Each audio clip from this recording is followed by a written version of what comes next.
Hey, Pepsi got a I got a cat. Welcome in. Hello. We're gonna get started in just a little bit with a BL visual novel. How have you been doing?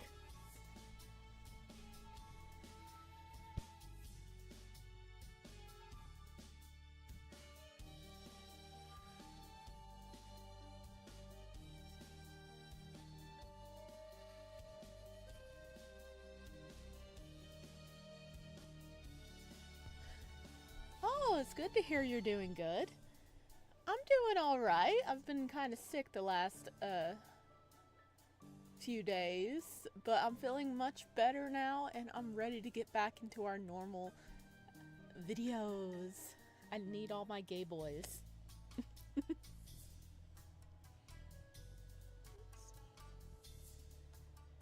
I'm just working on getting a chat pulled up over here. Nice. Do you know anything about the in between, or is this totally new for you?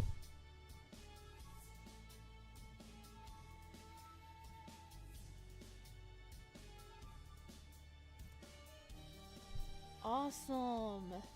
Fun fact is, I actually helped support this game in the Kickstarter or whatever well over a year ago, and I never played the demo. So this is going to be a first for me too. Let's see.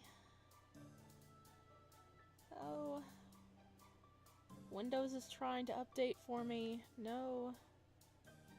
No, not today, buddy. Not today. I don't have time for that. See. Yes.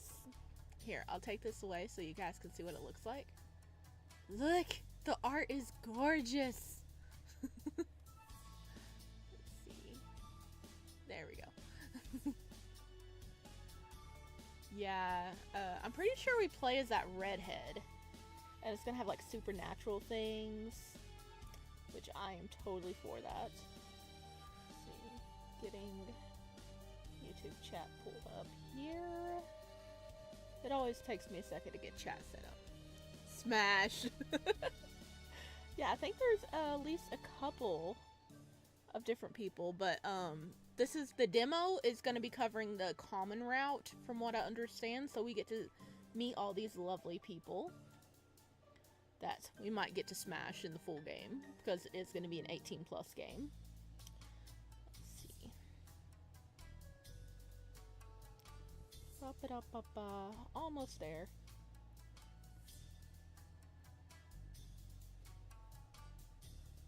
Hell yeah, yes. One of them looks like a little kitty boy. Let's pause that. There we go. Let me pop out chat.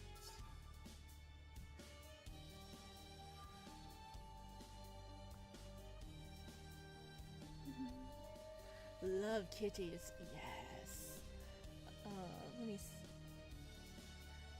Yeah, one of them looks like he just likes walking around nude. So I'm like, oh, buddy. Let's see. Maybe his artwork's like that because like maybe he shifts back and forth or something. I don't know yet. We're gonna find out. Okay, almost ready. I'm just getting the other one pulled up. There we go.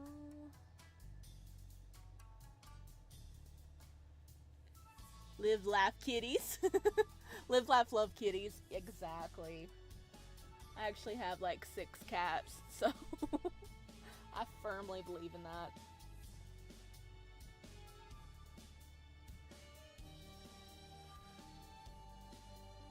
There we go. Alright, I got all the chats pulled up. We are good to go now.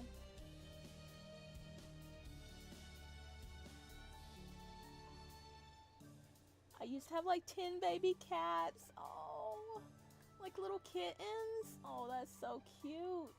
I love them when they're in the kitten phase. They're just like so adorable. Alright. I considered putting my VTube model up on the screen, but maybe not. Because I like don't want to overwhelm the everything, but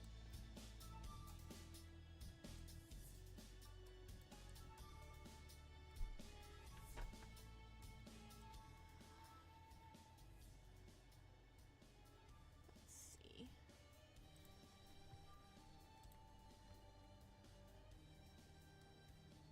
Background volume.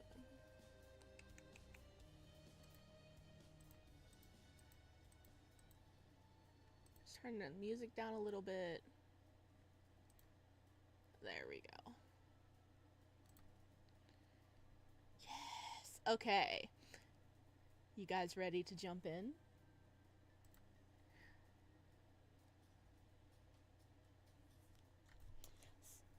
Stop with all these pop-ups. Go away. Yes.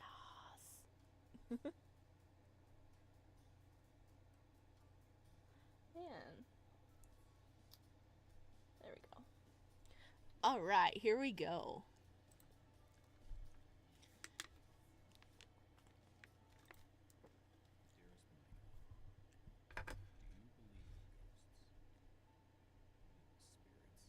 Ooh, it's voice acted.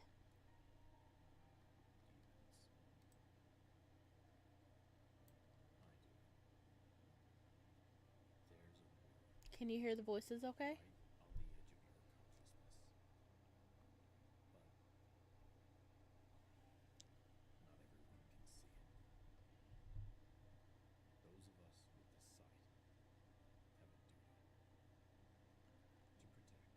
Okay, I'll turn it up as soon as I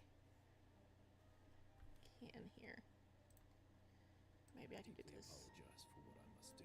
Is that better? My son. Oh. What? I love you. What are you apologizing for, Dad? Edwin Riley. What are you apologizing for, Dad? Yes. Happy birthday, Myka. Okay, so that's better. How I wish I could be spending it with you. Oh, our dad must be dead. Okay, awesome.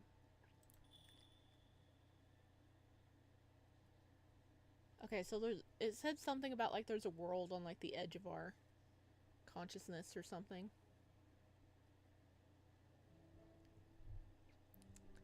A world away from ghosts, from demons and spirits, was a young man named Myka Riley.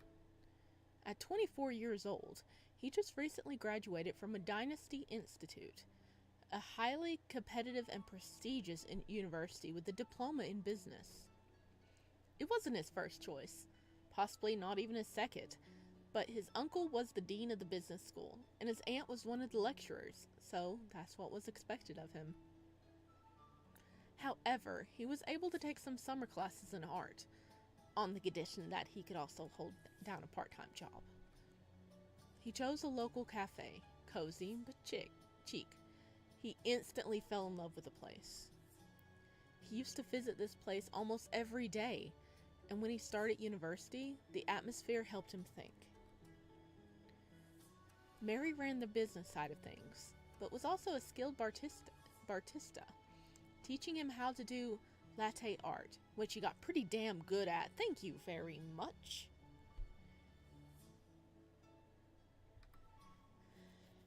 Chef Thomas taught him how to cook and prepare the menu items. He was also the one who encouraged him to enroll in the art course, both he and Mary enthusiastically offering to hire him. A husband and wife duo, and incredible people. Today, though, he had been given the day off, a rare occurrence for the ever-conscientious Myka. University was finally done, and his roommate, Leonardo Addy, was moving out of the apartment they rented together. Okay, we've already gotten like 4 name drops going on. The building was nothing special, just a regular apartment you could find anywhere. What made it so appealing was the rent discount that a student could get on the place, thanks to the university. Wow, that's pretty cool. You could get like a discount on the living because you go to a certain university. That's nice though. Otherwise, Myka was sure they would have ended up in a shoebox of an apartment. Leon, as Myka called him, was moving to work with his father across town. So we're losing our roommate. How are we going to still pay for the place? It wasn't far from the apartment by any means, but this building didn't have parking, and he was starting a new venture in real estate. He needed somewhere he could keep a car. So he was reluctantly moving. Still, he threatened time and time again that he could visit as much as humanly possible. Myka and Leon had known each other since they were kids in kindergarten, but it wasn't until they were coincidentally ended up living together that they actually became friends. Hello, Ohilia! Welcome in! We just dived into the in-between. We're learning about his living situation. He is a college kid. Or wait, no, he just got a diploma, so... Okay, he just got a diploma, that's right, and his roommate's moving out to go get another job. They attended the same school throughout the years, but were in different classes. They knew each other's faces, but not really who they were. You know how it goes. Okay, so not close friends. Somehow, it was already moving day for Leon. The lounge room was slowly filling up with his boxes. Dang, he's taking everything. I see a skillet in there. Myka was still in shock by how much stuff one guy could accrue in 4 years. Serious shopping addiction. Leon! You ready yet? It'll be dark by the time you manage to tape these up. Alright, tell me about, was he a little too loud? Was he a bit too quiet? Let me know when you guys have a moment. Because, like, the audio for me is different than the audio you guys get. Because let me tell you, I have him turned up a little more, so he just yelled straight in my ear. Help, that scared me so bad. I'm sorry, you had it on max volume. I'm sorry, Pepsi. This has to be set 20 years ago. No way a current university student can afford somewhere with more than one room. It did say that it got a bit of a discount. Okay, we're gonna do some adjustments here. Oh yeah, it's turned all the way up. Okay, let's turn everything down a little. There we go. That should be a little better. He blew your eardrums out too. Oh no. Okay. I'm sorry. But yeah, that's already like a pretty good sized place. He was seriously procrastinating, as per usual. All right. I'm going as fast as I can. Is that a bit better, guys? I got to go. I'm sorry. I might be here later. Okay. Yeah, no problem, Pepsi. Thank you for popping in. I hope you had fun. You can catch the VOD later. Bye. He's perfect. Voice volume and face. The reason we have it in max volume is because your microphone's very low. It's very low. Still low? Wait, I might have it turned down over here. Hang on. Bop bop bop bop bop bop bop. Bop bop bop bop bop bop bop bop bop bop. Bop bop bop bop bop ran.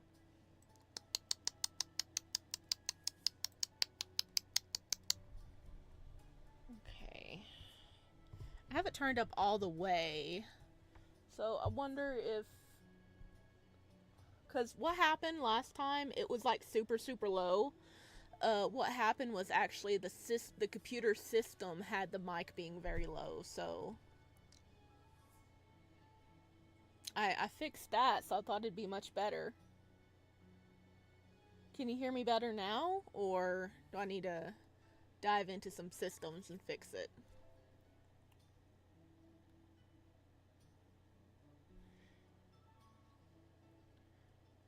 Bye-bye, Pepsi!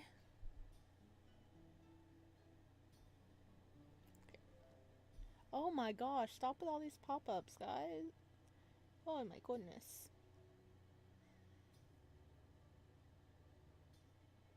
Bum, bum, bum, bum, bum, bum, bum, bum, bum. Okay, can you hear me any better?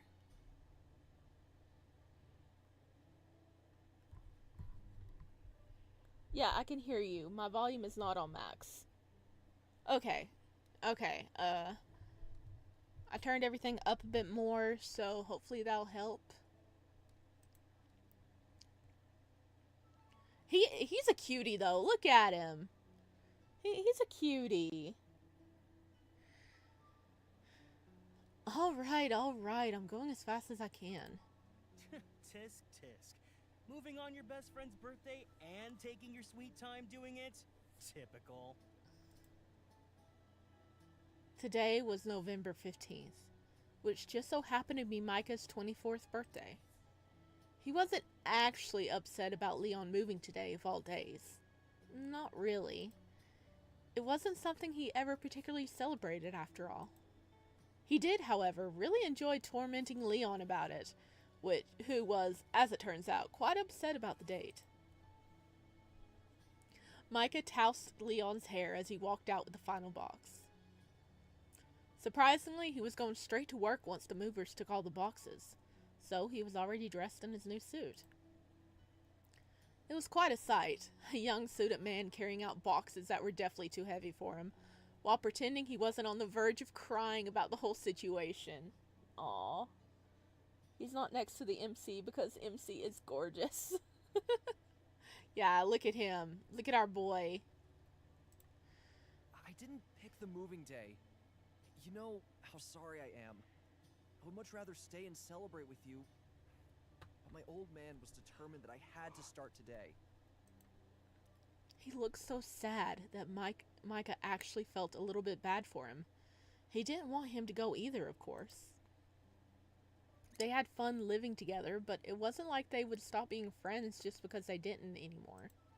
Alright, no need to cry. Seriously, you'll make me cry too. I'm not! He totally, undoubtedly was. They spent the rest of the morning sealing boxes and moving them to the front door ready for the movers. It was hard work considering how many boxes he managed to fill in.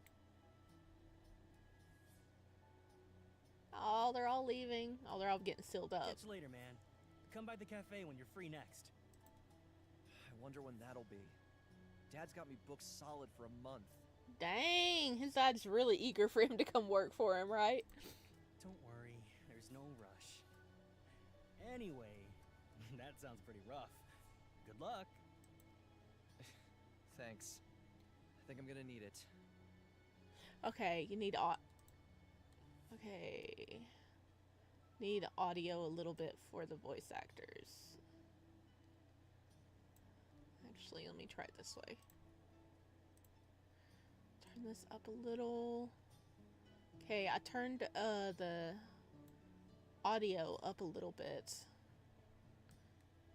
I turned it down because it was blasting everybody's eardrums out, but I turned it up a little bit, so let me know if that's good next time they talk.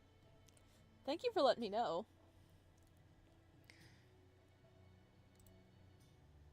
As Leon leaves mid-morning, Myka sighs. At least he gets out of celebrating his birthday this year. Oh, we got a phone message. Gallery. Can we look at... No, we can't look at stuff. Text. Leon is typing.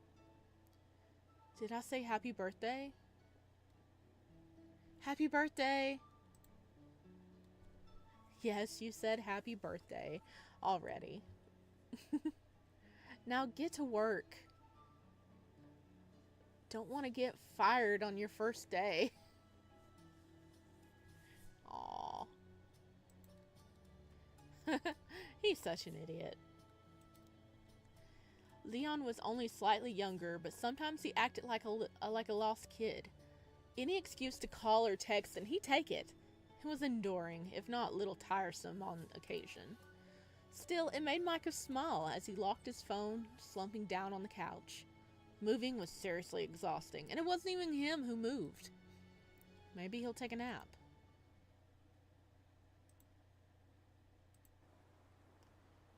A sudden roar of thunder and a flash to the sky woke Myka with a start. It was dark. The room was nearly pitch black. From the storm? Or had he slept all day? He rubbed his head. He'd been getting some killer headaches lately, and the sleeping pattern was all over the place. With a yawn, he lifted his phone to check the time as he reached over the turn-on lamp beside him, squinting as the sudden brightness hit his tired eyes. Oh, man. He sighed. Slept the whole day. Well, moving wore him out. He'd catch up on the messages later, he decided. Myka rubbed his forehead again, trying to calm the headache. He had been having a dream. It seemed so real.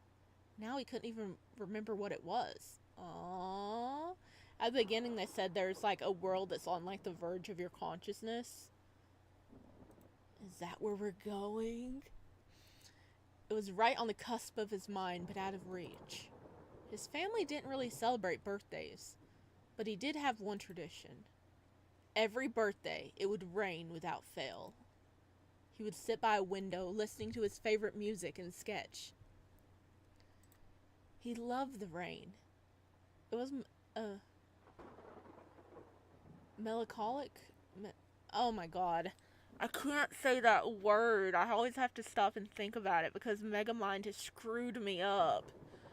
Because he says, why do I feel melancholy? And it's like, no, that's not the word, son. But it always pops in my head right off the bat. Melancholy. There we go. That's the correct word. But that pops in my head every time I see that word. And so I have to stop and think about how to pronounce it. You can't take naps in a novel. You're going to turn this into an isekai. It might just end up being an isekai. I mean, I'm down for that. One of his earliest memories was playing in the rain with his someone? Who was that again? He frowned. He couldn't remember his face. He knew it was a young man playing with him, but he couldn't remember who it was. He held onto his head tighter now, feeling his headache getting worse. It always got worse when he tried to remember his childhood. Oh, something's blocking it. Oh no. I had the Megamind DVD. Great movie quotes. It really, I still quote Megamind. Ooh, you had me shaking in my custom leather. You had me shaking in my custom baby seal leather boots. All he could remember was that smiling face through a deep haze. Sometimes it seemed so clear, he could almost make out his features.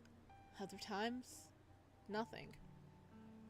Myka got off the couch with an effort unbecoming of one of his early 20s and wandered towards the balcony doors. Oh, look at him! He's so pretty. Watching the rain outside made him feel calmer. He breathed out on the glass of the doors. He wrote a single word in the fog. A name. Edwin. Followed by another. Riley. Oh, that's his father! That's his father. Have you seen the Megamind 2 trailer? I seen like images of it and I was just like, nope, nope, nope. They butchered our boy. They butchered our boy. No. This name, he was sure it belonged to his father. He was sure that's whose face he saw when he remembered playing in the rain. The name on the letter he kept hidden from his Aunt Caroline. She didn't like any mention of Myka's parents. It seemed like she wasn't very fond of them. Myka was raised by his aunt and uncle. They weren't bad people at all, but he never felt like they actually wanted him around. He did what he was told, studied what they wanted him to. He learned to never, ever ask about his family. He only knew that his father was his aunt's brother. The subject was banned early on, when he came to live with them, for some unknown reason. He couldn't remember much before then, just that when he awoke in the hospital, his Aunt Carolyn told him he'd be living with her now. What happened? Why did you wake up in the hospital? It is not canon, don't worry. The fandom will make sure it never becomes canon. Good. Freaking good. Like, we wait so long for more like,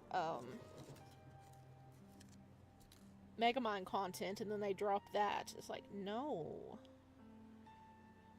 Seen as it's a stupid-ass decision, we refuse to accept it.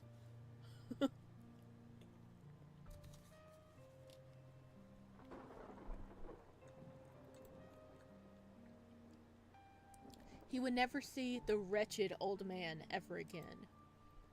She wouldn't tell him who this wretched old man was, though, but somehow the thought of not seeing him made him sad, even if he didn't know why.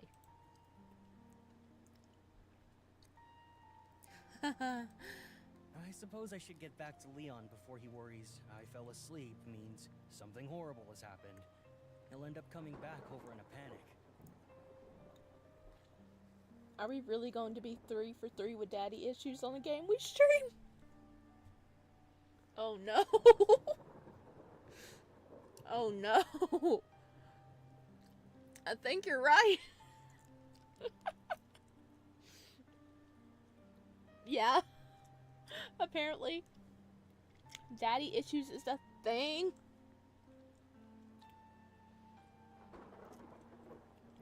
Could you hear Myka okay?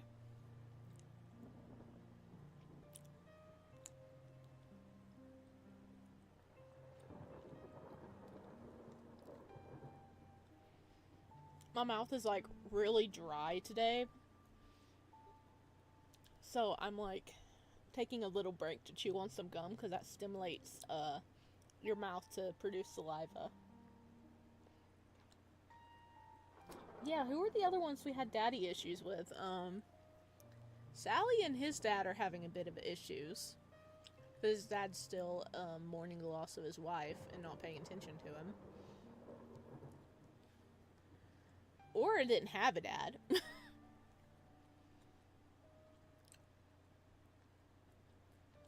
Yeah, daddy issues.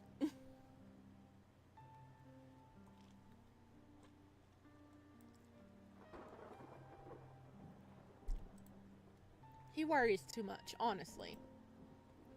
Still, it's nice that he cares so much. The rest of the night was spent chatting to Leon before he finally dragged himself to his bedroom to sleep once again.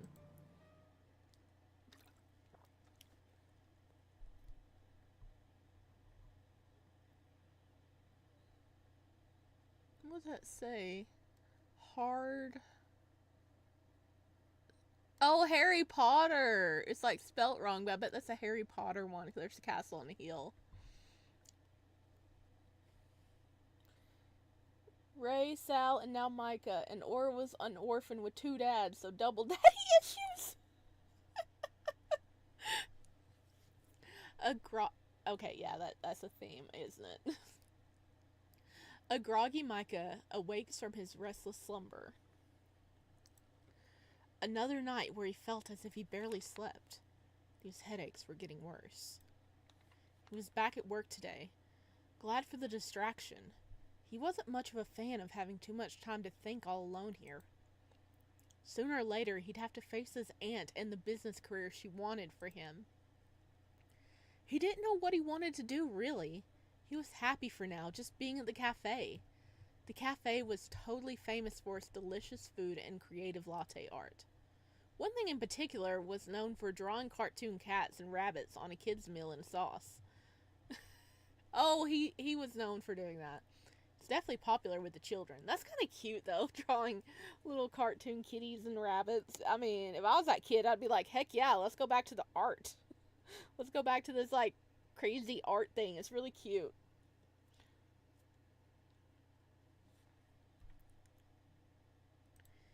It could be kind of fun to run his own kitchen one day, he thought to himself. As he was thinking, he was dressing. He liked the uniform from the Merriment Cafe, too. Comfortable, but also pretty stylish. Somehow, it was already time to get going. Since he had to ride his bike to work, he usually gets changed in the staff bathroom when he got there. Quickly, he grabbed his uniform badge and headed for the door. Morning, boss. I want to draw all the stream MC characters together. You should. That'd be really cute, and it'd also be like awesome to see like what all we've covered, because we already covered quite a few games. Awesome. Hang on, I got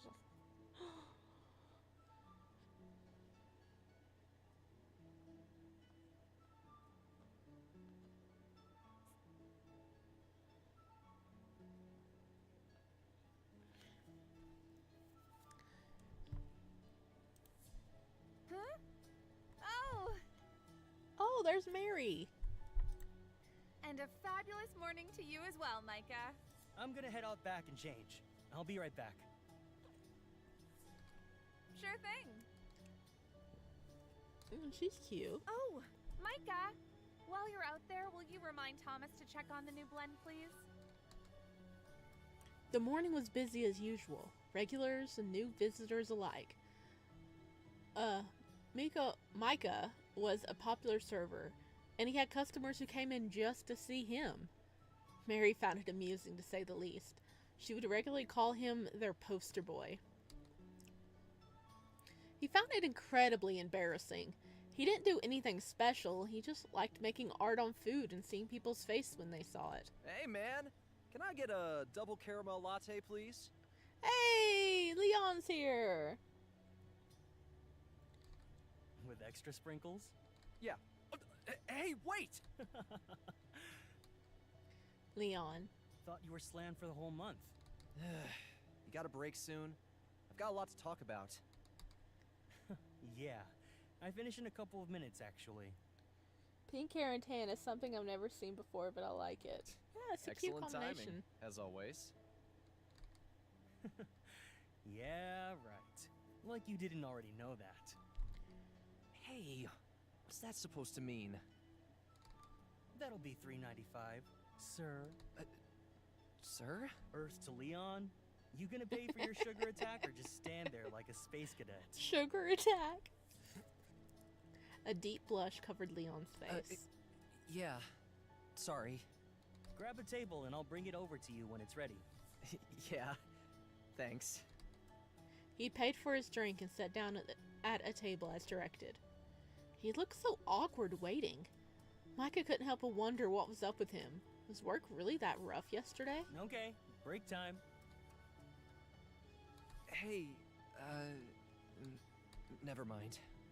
What you got on your mind, buddy? Oh, I can't save. No, yeah. Okay, should we be a nosy person and question him or move on? Adults call that diabetes, Myka? Yeah, the sugar attack. We should probably question him, right? He's clearly got something he wants to tell us.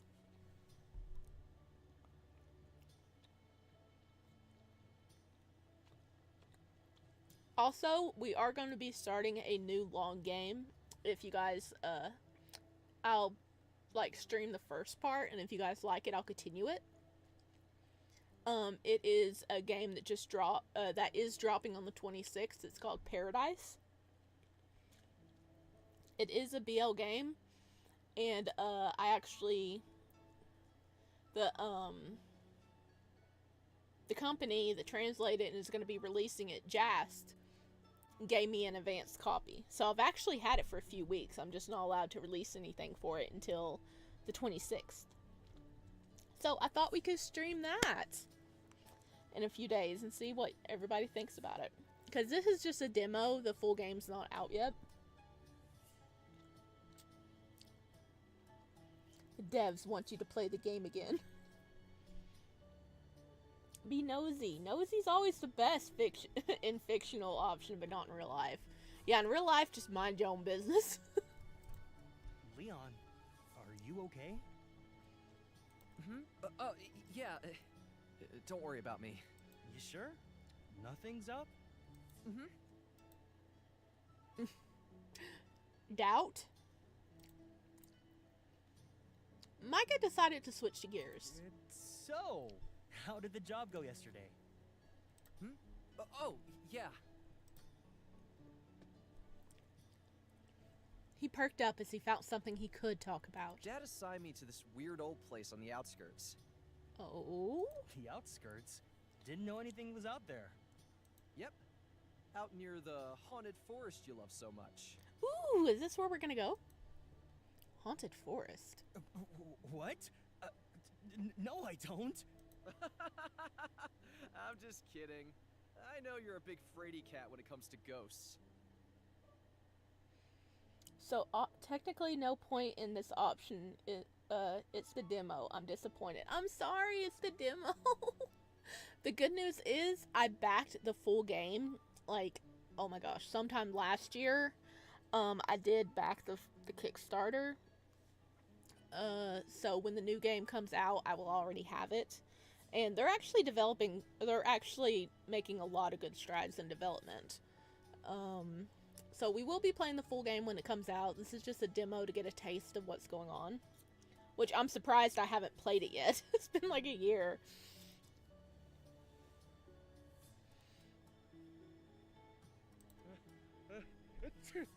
He sneezed at the word cat and proved a disapproving face. That's what you get. So allergic to cats, even mentioning one makes him sneeze. What a sad existence. Seriously, though. The old man is really fixated on this place. Why is that? That's the thing. I don't know. I went there to check it out, but it just looks like an abandoned building on a lot of land. Nothing particularly special.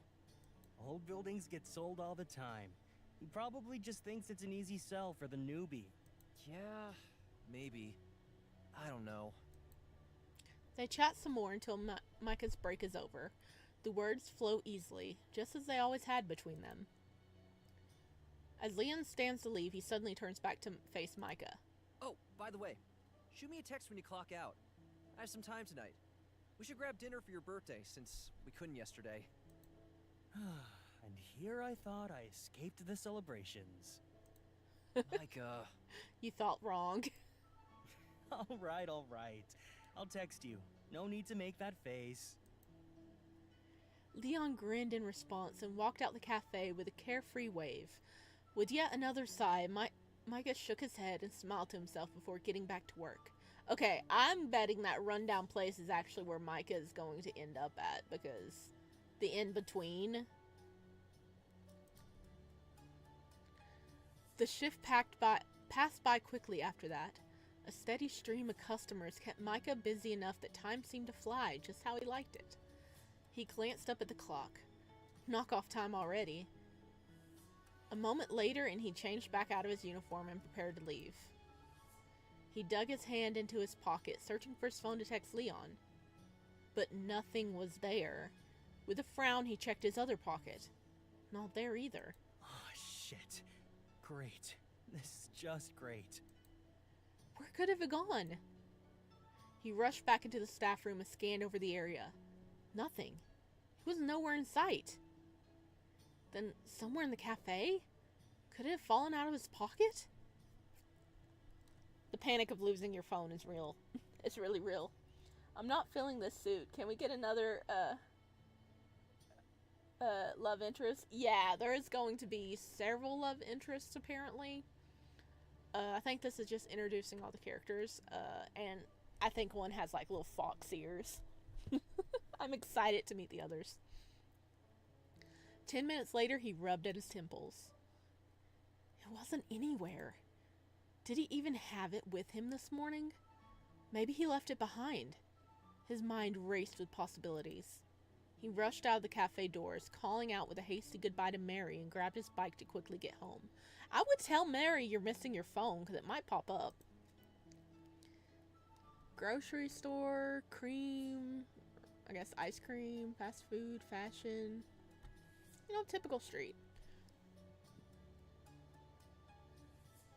He pedaled hard, desperately hoping he simply left it behind, and didn't lose it on the ride in. It would be such a huge pain to have lost it for real. Even disregarding the cost of a new phone, he would have lost everything he kept on it.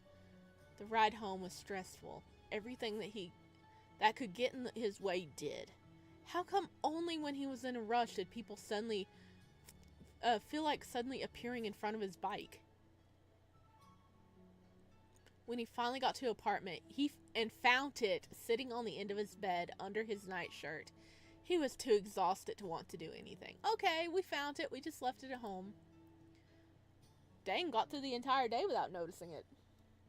Still never going to live down the time I ran around asking my colleagues where my phone was, looking everywhere only to remember I was holding it with my papers. Oh no. Oh no. That's so a mood sometimes though. Oh no. Relief washed over him as he flopped down on his bed and absent-mindedly scrolled through his notifications. Junk email, social media nonsense, a million texts from Leon, and a missed call from an unknown number.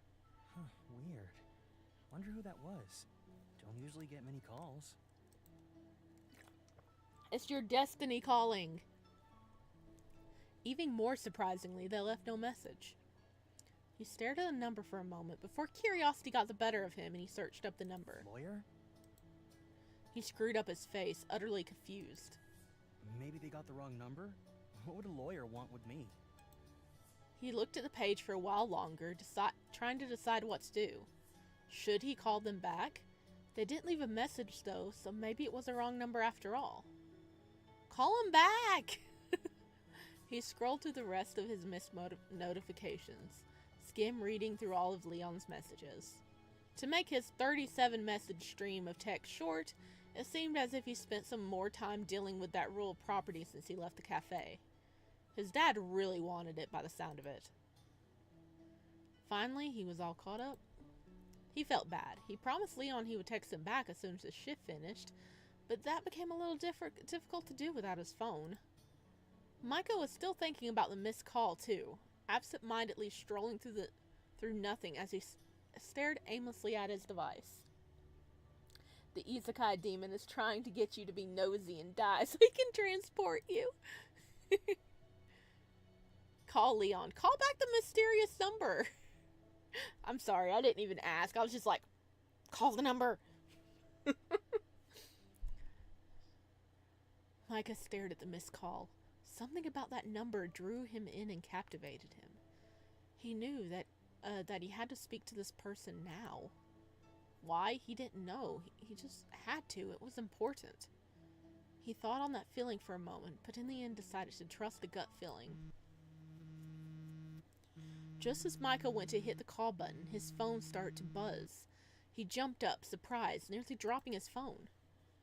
Barely catching it, he caught sight of the caller ID. It was the same number! So it's calling them back while we were about to call them. At this time, he was available to answer it. He rushed to his desk where he kept his notebook, just in case. Answer. Hello? Good evening. Mr. Malcolm Riley, I presume. Malcolm? The right family name, but who was Malcolm? May I ask who's calling? Forgive me. Where are my manners? Arthur Harris, administrator to the estate of the late Gregory Riley. I'm calling about the last will and testament in regards to the unresolved inheritance to one M. Riley. Gregory Riley? He heard that name before, but where? Someone at a hospital called me regarding one of my siblings and told me to call them back. They called me on private. That's a bit creepy, though. That gives you the vibes like it's a scam. You can't trust anything anymore, honestly. Was it like a real call? But if they call you on private, you can't call them back because you don't know the number. Kind of defeats the purpose. Myka had yet to respond, but the man continued talking. You're a hard man to find, Mal. Oh, sorry. I seem to recall you're preferring to be known by your middle name, Edwin. Is that still accurate? No. Forgive me. It has been many years since I last saw you or your father. Oh, is he trying to get a hold of our father Edwin? Because isn't our father Edwin? You or your father? Those words pounded in his head like a drum. Who was that person? He said Edwin. Edwin Riley was the name of his father. He was sure of that. Oh, so this is about our grandfather's will. He swallowed hard. His whole body felt heavy. It was like sudden constructed of lead. All of his attention was directed to that voice he could hear through his phone. You or your father. Edwin, are you there? I'm not Edwin. Edwin's my father, but... He's been gone for years. Wait, for some reason he decided against telling him that. Maybe I could find out more from this man if I pretend he's still here, but just not available. He swallowed again. It was almost painful how anxious he was. He's not available at the moment. May I help you with something? Edwin's son? My. You must be little Mykalia then. Has it really been that long? Mykalia? It was technically his full name, but no one called him that ever. Not even his aunt, who was a stickler for proper language and names. In fact, he didn't have any recollection of anyone calling him by that name, so how did this man know it? You know my father, then? I do indeed. I haven't heard from him since your grandfather passed, however. I've been trying to get in contact with him about the estate for quite some time. Of course, I finally find a lead, and it ends up being his son. Then, could you tell me more about the estate? I shouldn't really. Oh? Myka struggled not to curse out of frustration. But since it's taken me so long to find your father, and you are technically an M. Riley, I see no harm. Thank you, sir. Such a polite young man. Gregory would be proud indeed. I have the afternoon free. What say we meet for a late lunch and go over the details I have to share with you? I would very much like to see how much my dear friend's grandson has grown after all these years. That sounds fine. We could meet at the Merriment Cafe, if you've heard of it. Very well. Merriment it is. 2 p.m. tomorrow. Yes, sir. Thank you, sir. With that, the call was over. The name shows how much your parents loved you. Sorry, Myka. Yeah. Mykaila? I already forgot it. Myka's heart raced. He had finally met someone who knew his father, and his grandfather, too. Myka looked at the call log on his phone to make sure he wasn't imagining this. Oh shit, Leon! He didn't know if he had the mental fortitude to take on socializing right now. He had so much to think about. His father and grandfather. I should text him. Yup. Be like, bro, I'm sorry. We can't look at anything else. Hey, man. Sorry about this evening. I left my phone at home. And something came up. I should have messaged you before.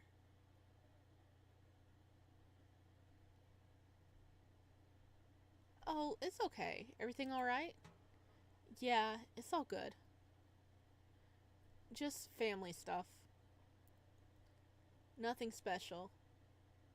Okay. Seriously? Does everybody text like in pieces like that? I kind of like put everything in like one big paragraph when I text. It's just really little like, oh, well, I guess I'll let you get back to it then. Yeah, thanks, man. I'll catch you up with you later, okay?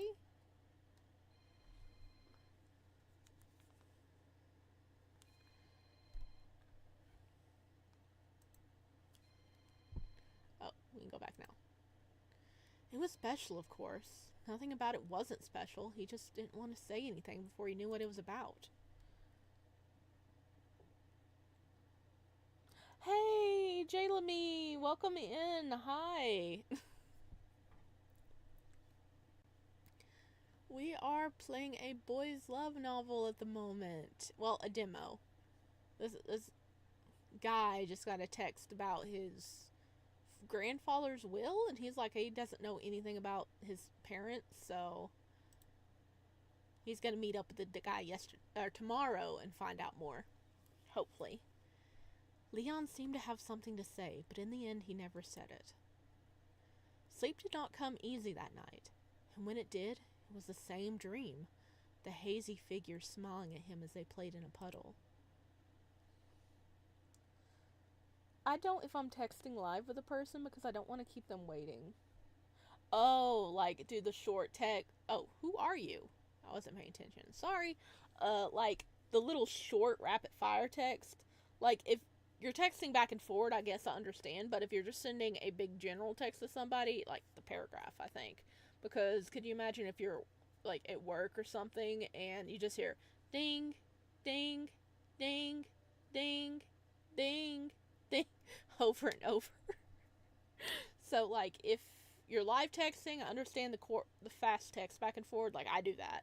But like if it's just telling them a bunch of information, just smack it out there at once. It's like weird. It's different etiquettes for what's going on. Who are you? Why can't I remember you? Oh, we gonna have a dream? Apparently we had a dream. The room was still dark, the night air heavy as Myka awoke. Love the art style. I also write in paragraphs. Yeah. No longer able to tolerate the shallow sleep of the night, he laid awake staring at the ceiling. Agonizingly slow, the day broke, and the room started to lighten, chasing away the last wisps of the haze-filled dream. Let's get some answers today! As the sun rose, so did Myka's anxiety. The phone call from yesterday was finally sinking in. He might find something about his family today. Finally! It had been 17 years since he came to live with his aunt. 17 long years of not knowing. 17 years since waking up in that hospital bed with no memory of how he got there. What he'd been doing, how he ended up there, and who he was with. Every time he tried to ask about his parents, his aunt would shut down the conversation or change his subject in some way. But today, she couldn't stop him asking.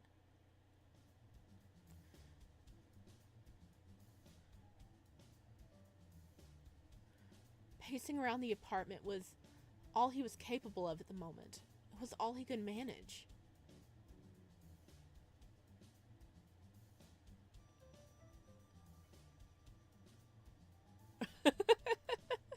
Nine o'clock. He's like, oh my god, it's not coming quick enough. This is me when I'm waiting on something.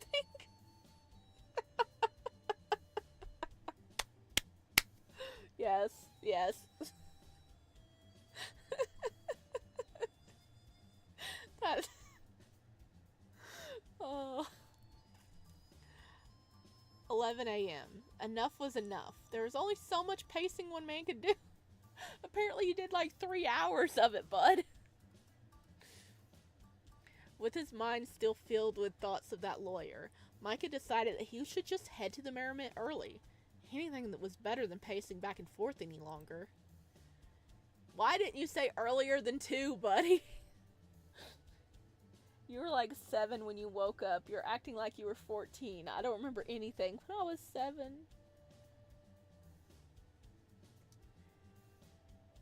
Do I remember things from when I was 7? I don't know. Oh my god.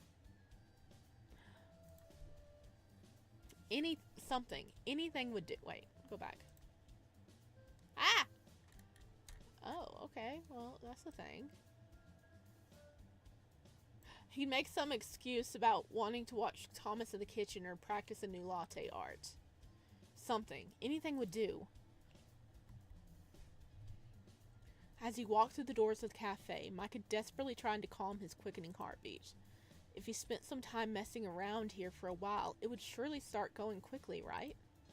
Myka recalled something about Thomas trying out new menu items today, too, a worthy distraction.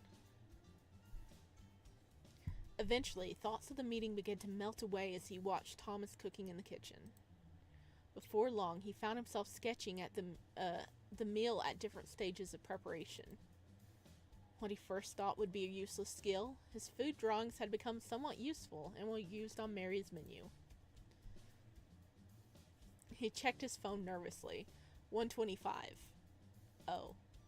Time went so slowly at first, but spending time in the cafe drawing and chatting to Thomas actually made time go much quicker than expected.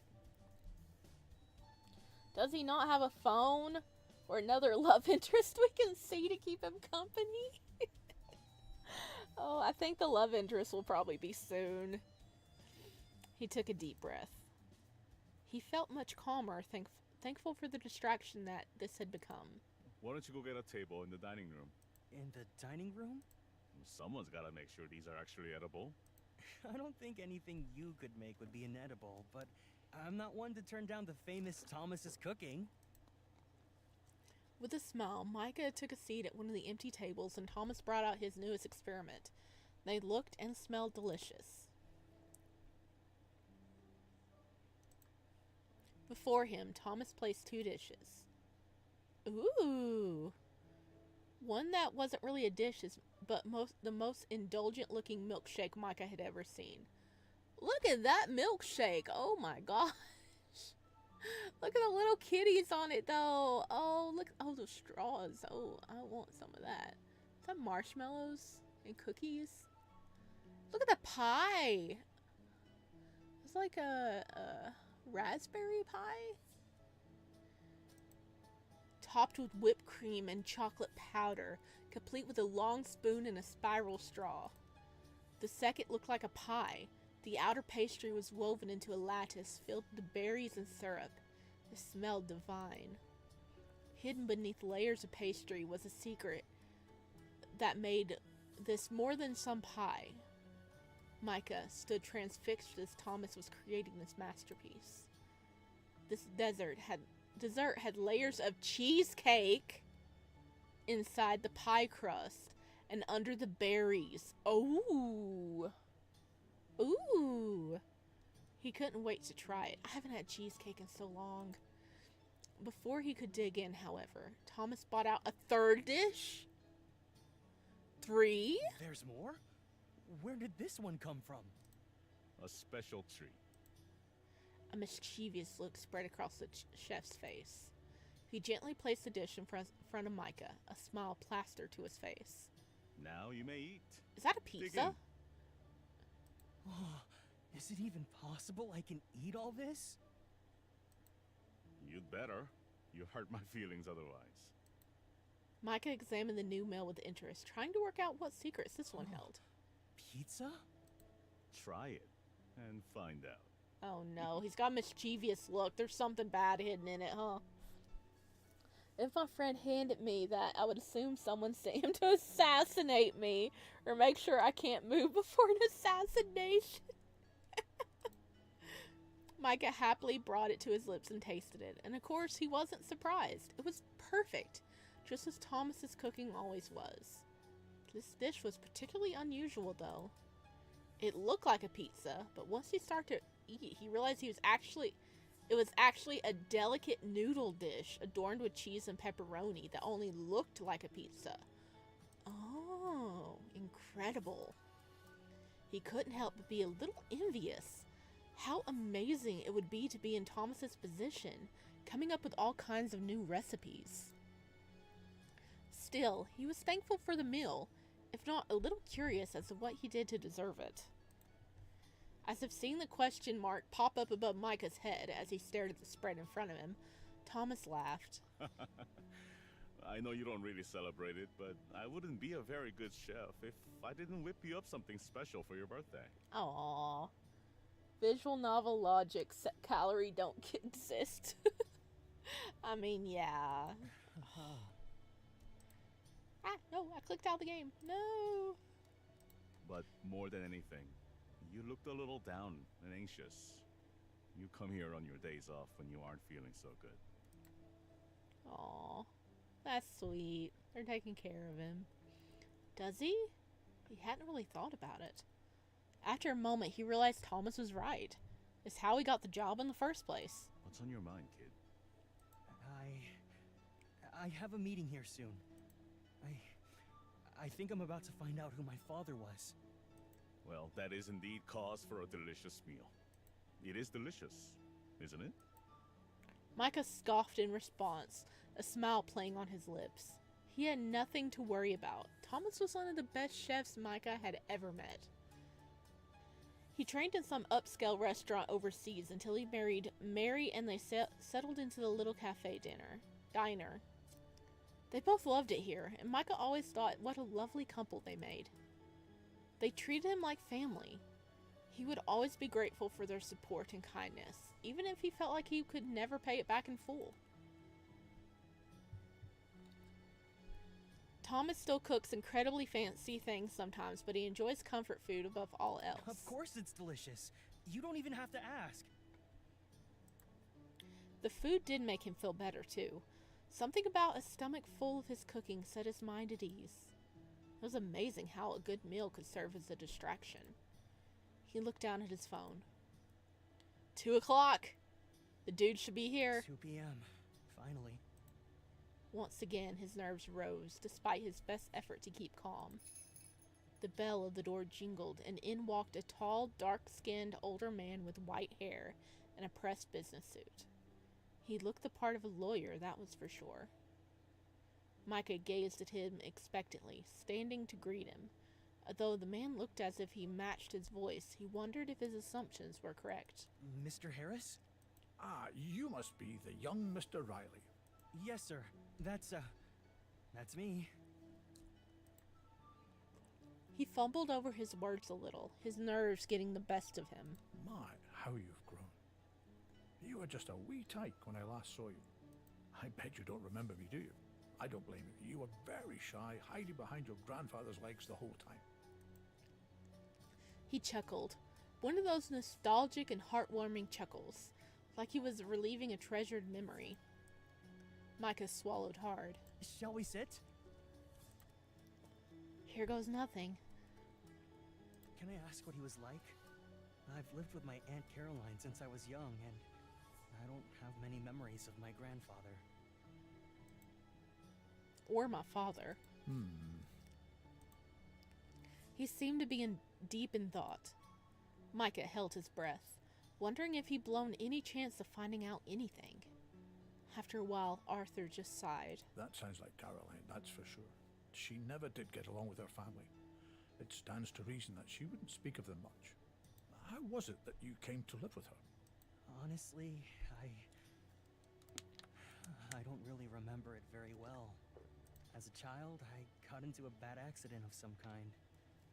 When I woke up in the hospital a few weeks later, Aunt Caroline was there. She told me I would be living with her from then on. I remember that. I've never seen Gregory more concerned about anything in my life. Arthur folded his hands and rested his chin, eyes closed deep in thought. He doesn't matter that much. There isn't even a character sprite. Exactly.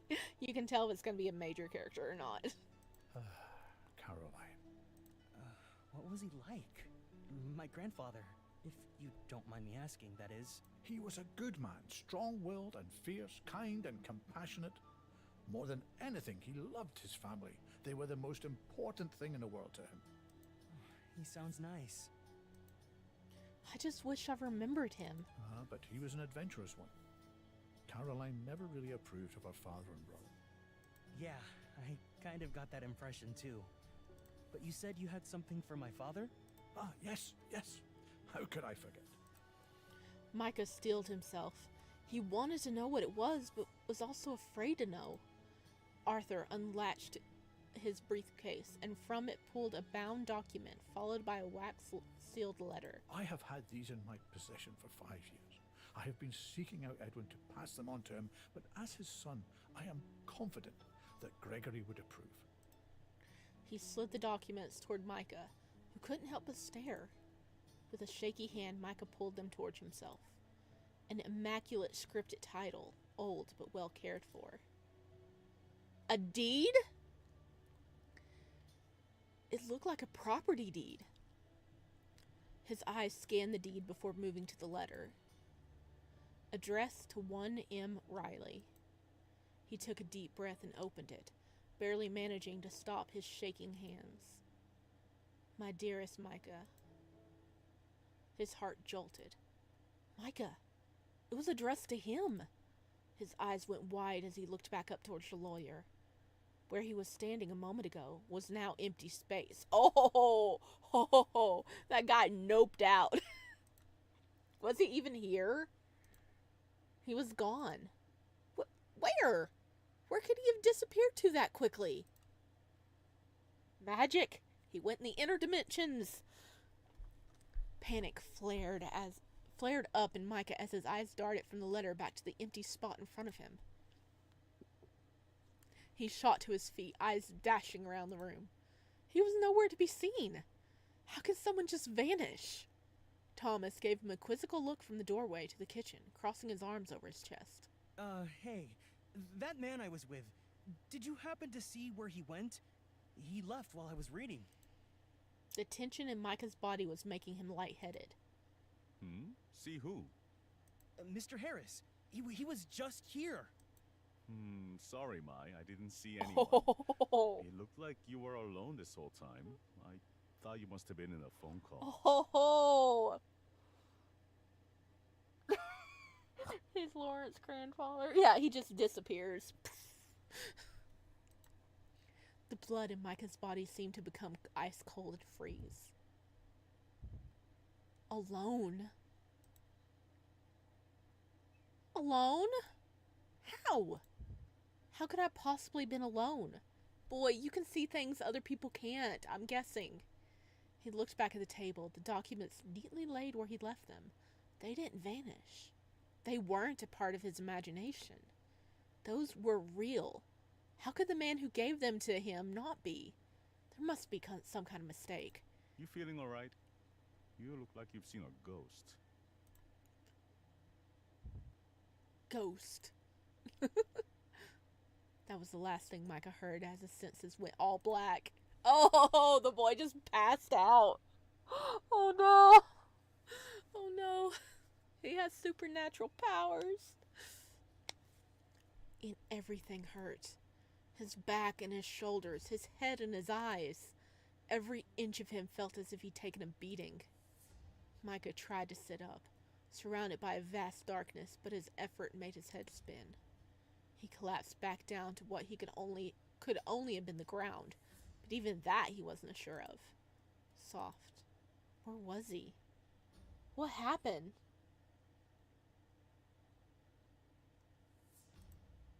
He tried to think, but his mind felt dull, like he was trying to listen to someone speak while underwater. Everything felt so far away, eternally distant. Call history. Hello, you have call history. Unless they called on private. Yeah, well, that is proof. That is proof he was actually communicating with someone. Every time he tried to move or sit up, electric tendrils spiked through his head, making him wince with pain. He gave up, accepting his fate. He'll just sleep wherever he was. The faint sound of panic that reached him faded further and further away as he lost consciousness once again. Darkness. It was so dark. Myka felt scared. Scared and alone. Why? He took a deep breath. The air smelled sweet like honey. He couldn't tell if his eyes were open or not. In a place like this, he couldn't tell anything. The panic rose. The spikes of pain through his head were getting worse. Then, the tiny jingle of a bell and something soft touched his face. He froze in fear. Swat it away. Touch it. Do nothing. I'm voting on touch it. It's something soft. He's the isekai demon. Myka is so smart he has to resort to these tactics.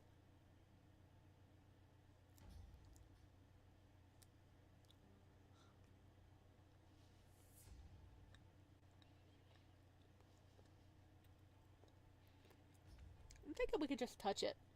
Touch this soft thing. The feeling of the soft touch felt somewhat familiar. Myka reached up and lightly touched whatever it was. Soft. Fluffy. Fur. He let his hand travel the length of the body. It was covered in fur. A cat? What would a cat be doing here? Where even is here? He became startled as the mysterious creature rubbed its face against his. A calming purr drifted from his chest. Distracted as he was, he hadn't noticed that the longer this creature spent affectionately nuzzling against him, the less painful that feeling in his head became. Aw, the kitty's helping! Swat it away, is what I would have said if it wasn't a game. I vote touch it. It's a kitty. His senses were coming back. Still dull, but no longer excruciating. The feline pulled back and Myka was able to sit up. He saw it. It's a black kitty with little vampire fangs. It radiated powerful energy. By its appearance, you would never expect it to be as affectionate as it just was. Its eyes fixed on his as he stared at it. A keen intelligence mixed with what seemed to be concern. It followed his movement with its eyes. Then with a swish of a tail, closing the gap with an elegant pounce, coming to rest on Myka's lap. Those eyes that stared at him so vibrant. They were beautiful. Lost in thought about how pretty the amethyst color of the feline's eyes were, Myka was surprised when the creature stretched up with its front paws on his chest, nuzzling against his cheek and licked his forehead. It's a nice version of Kuro. A much more awake version of Kuro, for sure.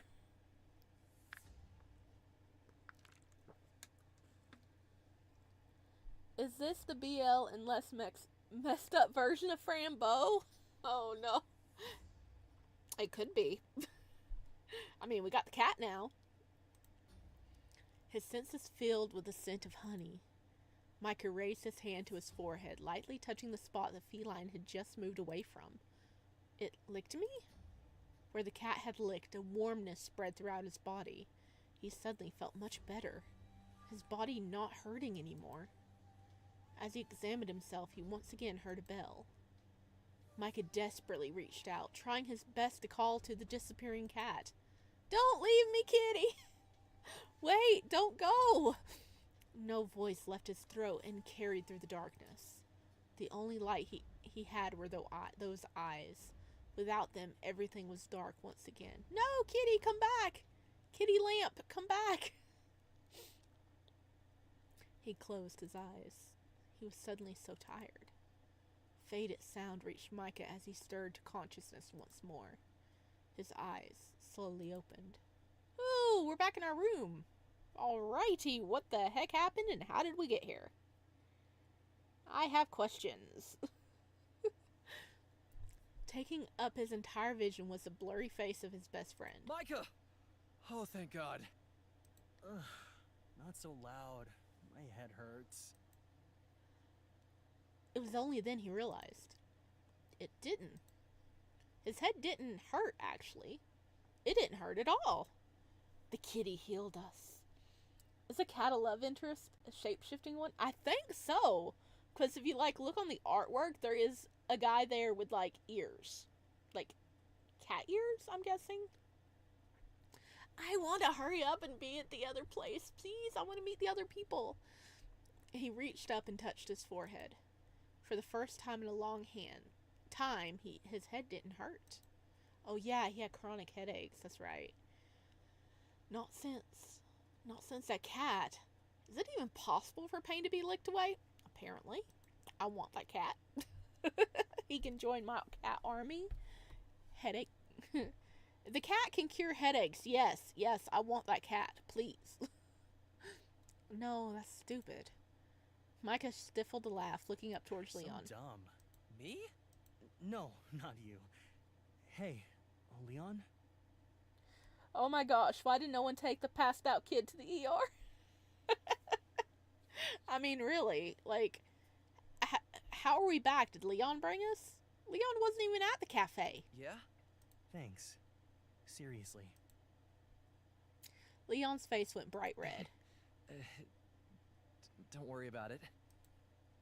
He glanced away shyly, awkwardly fiddling with his tie. Finally. Myka? Hmm? What happened to you?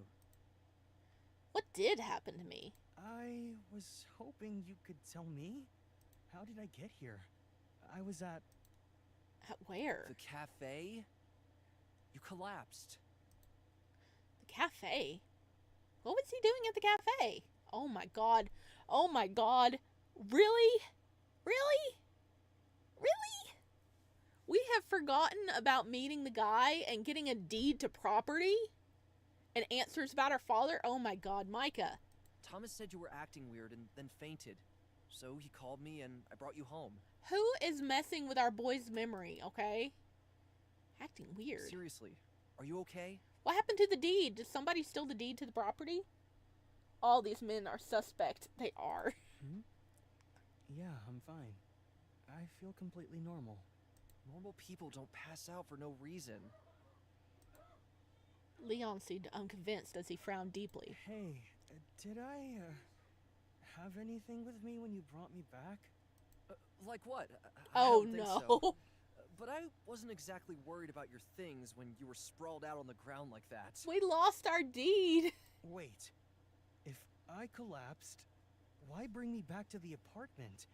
Why not the hospital or something? Exactly. Exactly. I panicked, okay? And I didn't want to call your aunt either. Micah's eyes went wide in surprise. His aunt. What does she know? Did she know anything? Mr. Harris didn't seem too keen on her at all. In fact, he wouldn't have been an understatement to say he disliked her. Mr. Harris! What? Who? Calm down, Myka. You aren't well. Myka jumped off the living room couch he had been placed on, bouncing to his feet. I'm sorry. I have to go back to the cafe for something important. Thanks for everything. Oh, is it gonna still be there? Myka, wait! Is it still gonna be there? Myka threw open the door to the cafe, startling a few customers seated near the door, and headed straight for the table he'd last been at. So focused on finding what he left behind, he walked straight past Thomas. The table still sat empty. No one sat in either seat. Mr. Harris was nowhere in sight either. Empty. Where was it? He scanned the top of the table before squatting to see anything underneath, feeling the seats to make sure nothing fell and got stuck. Oh no, somebody took the deed. This is the length the government will go to keep our property. Apparently. It's like, you just got a deed to property? No, you didn't. So focused was he on finding his letter that he completely ignored Thomas calling out his name. Yeah, he didn't even read the letter. He passed out. It wasn't until the large hand grasped his shoulder did he stop looking. Myka, calm down. What's wrong? First you freak out about a missing stranger, then you collapse on my floor, and now you come busting in here like the devil's on your tail. This isn't like you, Myka sighed quietly. I'm looking for a letter. It's important to me. Really important. Oh. A letter? You mean this? Yay! Thank you, Thomas. Can you imagine they threw it away while thinking it was nothing? You lost millions. The cat has the document. I would not be surprised if the cat has the document, okay? Out of his apron, he pulled a letter. Its wax sealed, carefully closed once again. Do you have the deed? Do you have the deed too? Buddy, please. Please. Tell me you have that deed. An inexplicable relief washed over Myka. Yes, that's it. Any moment now, he felt as if he'd burst into tears. Oh, Thomas, I could kiss you. Ha! You'd have to get the missus' permission for that.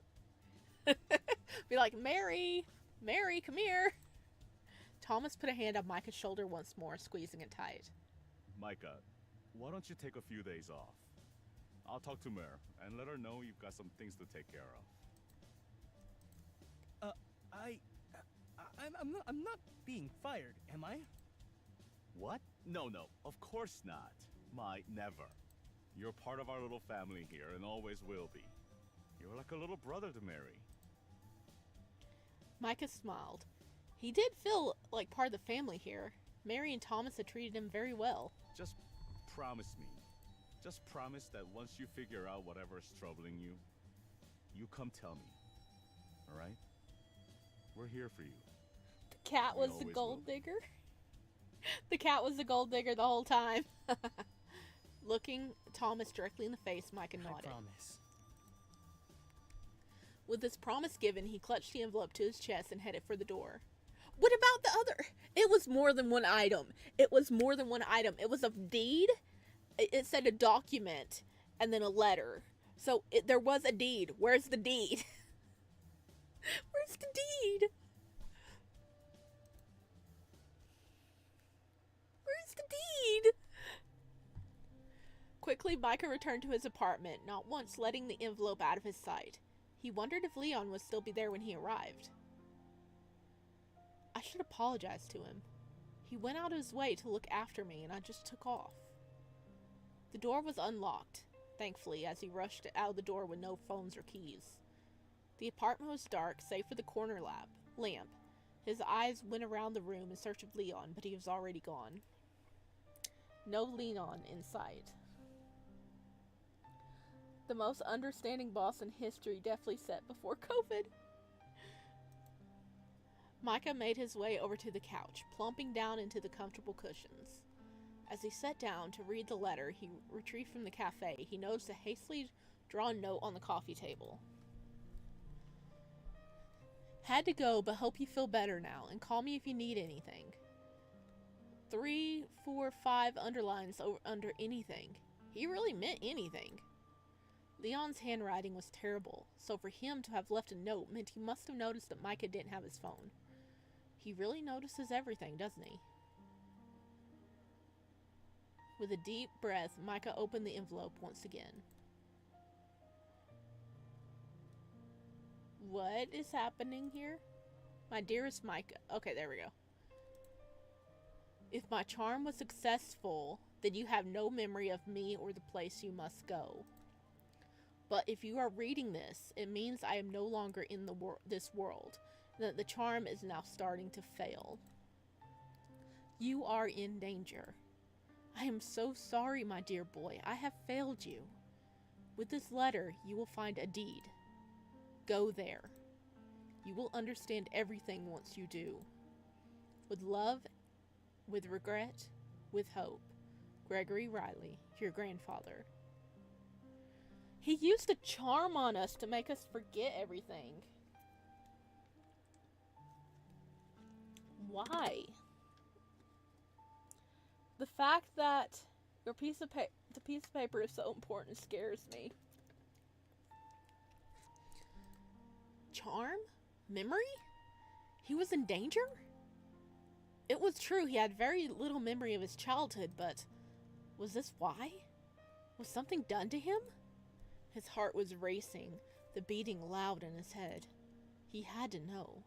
There was no other choice but to know, to find out the truth. The letter talked about a deed, though. Wasn't there something else with the letter? Did I imagine it? He closed his eyes and tried to visualize when he got the letter. We don't have the deed! What happened to the deed? I got a call from a lawyer, a man named Mr. Arthur Harris. He said he knew my grandfather and had something for my father. We met at the cafe. He gave me 2 things. A sealed letter addressed to me and a document with the name Magnus N written on it. When I looked up from these documents, Mr. Harris was gone. That was all he could remember. He must have collapsed immediately after that. Magnus N. That could only be the deed that the letter spoke of. They were together after all. Where did it go, though? Thomas didn't give it to him. Somebody stole the deed. His entire body... Oh. I just had a theory. Oh, no. Remember, Leon was talking to us about this old property that his dad really, really wanted. What if that's the deed to it? And when Leon came to get us, he saw it and he pocketed it to keep it. To take it to his dad because that's the property his dad wants. Oh no. Oh no, I think that's what happened. I think Leon's betraying us. I knew I couldn't trust that suit, Leon. I'm betting that's what happened. I am betting that's what happened. Oh no. Leon! Leon, you said we could ask you for anything. Come back here with the deed. Oh no. His entire body felt heavy. Too many things had happened today. He wasn't sure how it all happened only in one day. An overwhelming fatigue washed over him, and he felt unable to keep his eyes open. He slumped back on the couch and fell into a deep, restless sleep. We sleeping a lot today. Can I take your order? Have you seen anything you like, darling? I want a strawberry cupcake. Are we dreaming? I thought we were taking a break from work. I said that man was sus. Yes, you did. Sweetie, One strawberry cupcake on its way. just a latte for me, please, dear. Myka laughed and returned momentarily with their order. It was another slow day at the cafe.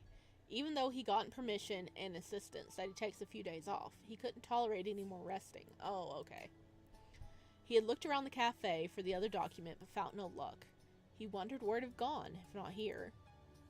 Did someone take it? Yes! But who would have taken it? Your so-called friend. He hadn't seen Leon since that day in the apartment either, and he wasn't replying to his text anymore. He was starting to make him worry. Oh no. That definitely wasn't like Leon at all. Usually he couldn't stay away if he tried. Yep, it screams sus. The day passed as any other. Myka lost in thought at the cafe during the day, barely sleeping at night. Life went on as normal, despite him feeling anything but. A few more days passed with no response from Leon and a few more sleepless nights. Before Myka knew it, a whole 2 weeks had passed. Aren't you even gonna try finding this Magnus Inn? No deed and no Leon. Sus. Oh boy, it's never good news when she calls. Oh, is that your aunt? Look at this! Look at the little angry stick person. Okay. Hello? Myka, I'm going to be forwarding a package to you. I need you to sign it and send it back to me immediately. Yep, that's what happened. That's what freaking happened. They got a hold of the deed, but because the deed wasn't in their name, they contacted Carolyn because they knew Carolyn wouldn't want nothing to do with it. And so they want to have him sign over his rights so that she can sell the property and get money. I bet you this is what's happening. If we don't throw hands with Leon before the demo ends, I'm going to develop anger issues. Straight to business as usual. Not even a hello. What is it? It doesn't matter what it is, Myka. It doesn't concern you. All you need to do is sign it when delivered and give it back to the courier. Do you understand? If it doesn't concern me, why do I have to sign it? Yeah, right. Okay, I've got it. He rolled his eyes. He had to stop himself from laughing at the thought that she might somehow be able to tell. It wouldn't have surprised him. I don't appreciate your attitude, but as long as you understand that this is time sensitive and demands your immediate attention, then you may go. Maybe she could tell. Before Myka could respond, the call ended. Well, bye! What happened to hello? How are you? Nothing. Yeah, that's what it is. That's what it freaking is. She wants him to sign over the rights, I guess, to her so she could actually sell the property and pocket all the money. Myka sighed. She was always like this, fully focused on business and work. She treated him more like an incompetent employee than a nephew. Still, this must be important if she actually took the time out of her day and called for it. Even more interesting that it had something to do with him. Something about her words sent a shiver down his spine, as if every fiber of his being was screaming out for him not to sign whatever it was. Myka is a mix of Rain and Aura. Rain with being naive and Aura with being an airhead. Acting like nothing massive happened, yeah. You're in danger. The words from that letter sprung to his mind as he frowned at the thought. Myka jumped in surprise. What? What is it now? He really needed to get that fixed. No? Surely not? He opened the door slowly, waiting to see who it was. Some part of him hoped it would be Leon. Sure enough, a man in a suit carrying a briefcase was at his door. Myka Riley? Niles Nell. I am an associate of your Aunt Caroline. I assume she called ahead and let you know of my coming? Oh, this oily bastard. Yeah, I just got off the phone with... Excellent. Let us get this over with then. Business awaits. He didn't wait to be invited in. Pushing past Myka, he entered the apartment, already opening his case and laying out a document and a pen on the coffee table. All I need is your signature here, here, and here, and I will be on my merry way. What is it I'm signing exactly? All you need to do is sign. No! I'm sure your beloved aunt can explain it to you later. No! You never sign without reading! No! He hesitated. Something about this seemed wrong. He didn't like it. Why keep it a secret from him? What was he signing? May I at least read the conditions before signing my name to them? I am a very busy man, young Mr. Riley. I was assured this would be quick when I agreed to this task for Caroline. Well, do you want the signature or not, you little butthole? You gotta sit there and wait. Let me read. Either let me read or you get nothing. You're in danger. Don't sign. Please, sign it with the middle finger icon. But the fact she didn't even give him time to think about it is proof enough. There's no use arguing. Very well, Mr. Nell. You have my deepest apologies for inconveniencing you. He didn't look convinced. He simply handed Myka the pen and indicated again where Myka was to sign. Myka leaned down to sign, however. Myka smiled to himself. He was going to get in trouble for this, but just maybe it'd be worth it. Stepping away, Myka handed the documents back to the man, a slight smile hidden beneath his stone expression. Here, you'll be needing these. Neil's face darkened as his eyes fell into the document Myka handed back to him. Through a strained face of professionalism, Myka could see the seething irritation. Would you care to explain? Caroline. Myka wasn't about to let him control this. Well, Aunt Caroline taught me to never sign what I didn't understand. She was the one who sent me here. He was angry now. Then you can tell her she taught me well. If you'll excuse me, you are in my home, uninvited, and I have work to do. More accurately, he had research to do. She will be very disappointed in you. Oh, boo-hoo. Probably. Farewell, Mr. Nell. It would appear you've wasted your time here after all. Man, I hope you, like, sneaked a peek at what was on the document. Myka let out a breath he was holding. He wasn't a confrontational person, but he wasn't about to be pushed around in his own home either. While he still had the energy of the encounter, he braced himself for the inevitable response call from his aunt. Yup. Time to be cussed out by an old grumpy lady. It didn't take long, he assumed. Niles now called her immediately upon leaving. Can we just not answer? Nope. Fuck, I should have known she wouldn't give up. She's gonna be pissed. We tried. Explain yourself. Here we go. I was taught to never sign what I didn't understand, Aunt Caroline. There's nothing else to it. What you did was incredibly immature. Leaving all the signatures blank, Myka? Why would you do this? Time to get some answers about my life. Aunt Caroline? Why didn't you want me to read it before signing it? There's no time for that, Myka. Don't turn this around. We're talking about... There is always time for that. He didn't let her finish. What's Magnus in? Silence. A deafening silence that stretched on for so long it became uncomfortable. Explain your haircut, Caroline. Then I will explain my side. She's got a Karen haircut. So you do know after all. I might not have been given the chance to read through the contract, but I did pick out some key words when I pretended to sign it. A sales contract for an abandoned property on the outskirts of town, right? Yes, it belongs to our family. However, the upkeep of the property is too much of a hassle, so your uncle and I have decided to sell it. I want to see it. No, Myka, all you need to do is sign the contract and we can be rid of the infernal place. I don't want to. Just what is she hiding? What could possibly exist in our family that she wants it gone so badly? No, I won't. Myka! I'm sorry, Aunt Caroline. I can't do that. He hung up. Good. Don't give her a goodbye. He hadn't wanted to cause such drama with his aunt, but he also couldn't keep going the way he was. Always in the dark about his own life. Magnus Inn. Myka sighed once again, slouching in front of his computer, digging through the internet for any mentions of a Magnus Inn.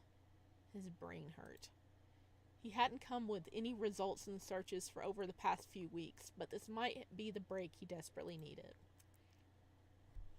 He had managed to find out about the sale of a certain Magnus Inn from faking out his signature, and now he knew its address. I wonder, could Leon know anything about this?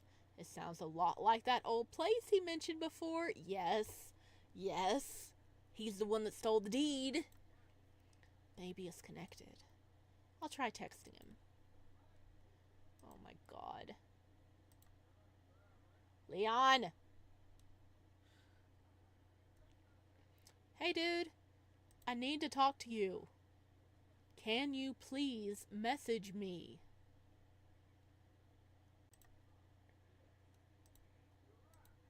Maybe he won't respond. Ooh?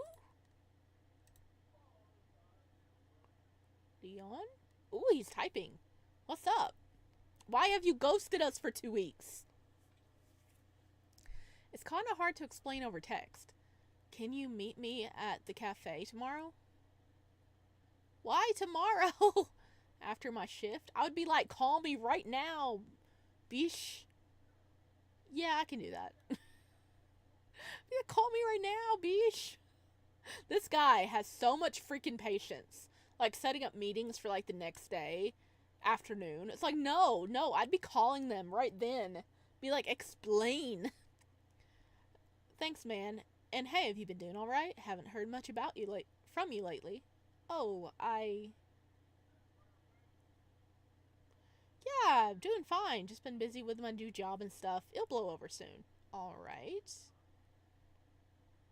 Just take care of yourself, okay? Our former friend?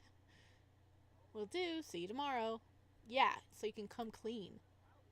He placed his phone down on the table, staring at the messages. Something really does seem off about him. Well, at least he's agreed to meet me tomorrow.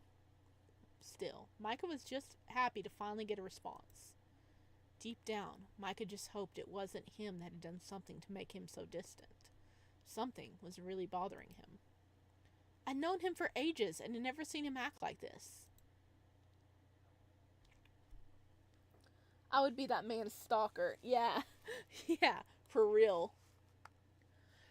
Like, I think the demo is probably going to be like 2 hours long, so we're probably getting close to the end of the demo, which I'm like, I want to see this end. I want to meet the other, like, love interest, please. But I also want to kick Leon's ass. Come on, we have to. Get some answers out of him. Oh my god. He spent the rest of the night researching the town's royal outskirts for the properties that may match the very little information he had about the Magnus Inn. No exact matches, but he did find some local ghost stories about the ancient forest behind the old shrine grounds. That is probably where we have to go. Ghost. He loved the stories and histories behind ghost tales, but the thought of actual ghosts were too terrifying to imagine. It would be just his luck for his family to own something haunted, though, wouldn't it? He logged off his computer and sighed, sleepily making his way towards the bed. I have never had a game where we sleep so much, and I feel it. I'm totally fine with that because that's what I do. I sleep. Oh, we sleep so much. If he kept reading these, he would never sleep, and he already had trouble enough doing that. Like I said before, if we don't kick Leon's ass by the end of the demo, I will scream. Looking up at the dark bedroom ceiling, he mulled over all the recent discoveries and what more was in store for him. His eyelids start to feel heavy, the weight of the day's events heavy on his weary body. Hello! Look at the guy in the background! Do you have devil horns? Ooh. Come on! It's a love interest! Myka, my dear Myka, you can't hide from me forever.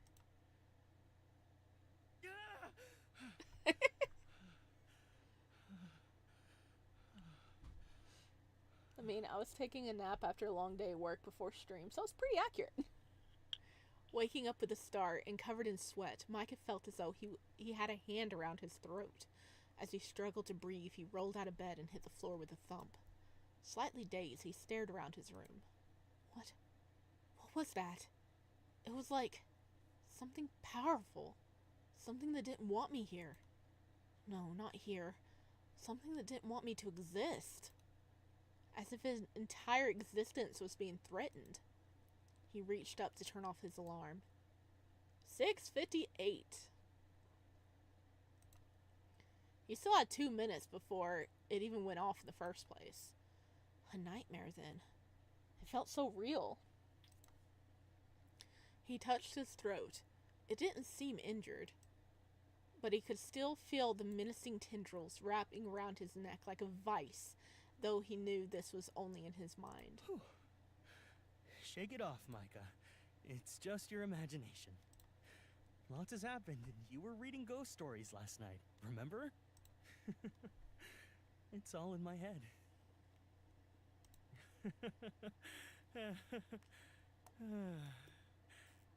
Talking to myself now.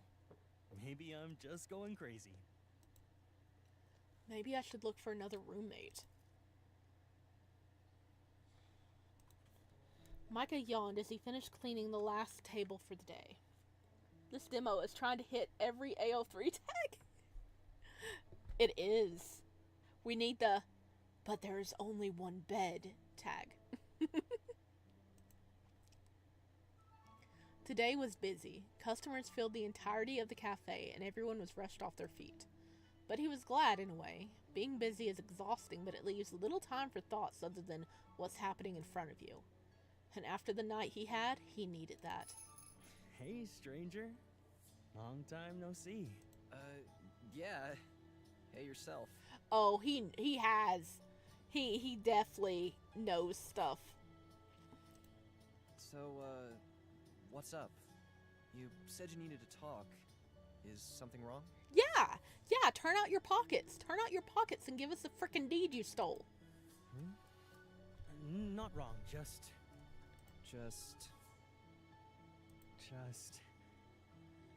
kind of weird, you know? Weird. Seems to be going around. Nothing. Speaking of weird. Let's sit. We haven't seen each other in ages. Ages is a bit of an overstatement. They took a seat each. Leon nervously glancing at the door before correcting himself and focusing on Myka. Dude, you better give us frickin' answers. I know I'm the one that called you here, and I already asked last night, but are you doing all right? You're looking kind of rough. Yeah, don't worry about it. Work's just kind of busy is all. Not much time to unwind, you know? You know you're trying to freak us out of a property that's rightfully ours. Plus, I'm the newbie, so I get all the crap jobs. It'll pass. Sorry for worrying you. Work, huh? I actually wanted to ask you about work. Leon's eyes widen in surprise. He knows. You mentioned a while back about the house you were looking at that your old man was real keen on. Where exactly was it? Why do you want to know? His voice suddenly changed. Before he sounded nervous, but now he sounded borderline aggressive. It was a surprising switch, to say the least. Myka had never heard him use that kind of tone before, especially not to him. Shit, I'm sorry, that came out wrong. You just surprised me. Uh-huh. His true colors is coming out. He offered a weak smile. Are you sure you're okay? Yeah, just so tired. Father is obsessed with that place, and now you're asking about it too. Yeah, well, give us an address. Yes, I'm being very aggressive with him. He sighed heavily and slumped back in his chair. It's creepy. I feel like it's watching me and it doesn't like me. At all. Plus, it gives me wicked allergies. He's allergic to cats. Remember, he's allergic to cats, so the black cat is there. The house doesn't like you? Well, it's not really a house, more like, I'm not sure, some kind of manor maybe? It's huge, but it looks like it hasn't seen living people there for years. Why so curious all of a sudden? Ask about the Magnus. Tell him about the ghost story. I think he would probably be more keen to talk to us if we ask about the ghost story, because he knows we like ghost stuff. Remember, he was teasing about us about it before. Should I tell him the real truth? I was looking up some local folklore last night and found some pretty creepy ghost stories around that area. You? Ghosts? Wow, you've gotten so brave. Hey, I love ghost stories. I just wouldn't want to actually live with one. Alright, fair. Well, it's not a lie. Anyway, it just reminded me that you had mentioned that old place out there, and I wanted to know if the stories were true. You asked me here to tell you ghost stories? Even for you, that's maximum history nerd. Hey, it's good to know the town you live in, Mr. Leonardo. I like to snoop in people's houses, Addy. Oh, wow. Full name? Where was it exactly, anyway? The stories talk about a rural place, but never actually say the address. Leon's eyes narrowed. Don't, Myka. Ah! We were so close. Leon jumped to his feet, slamming his hands down on the table between them. Myka stared back at him in surprise.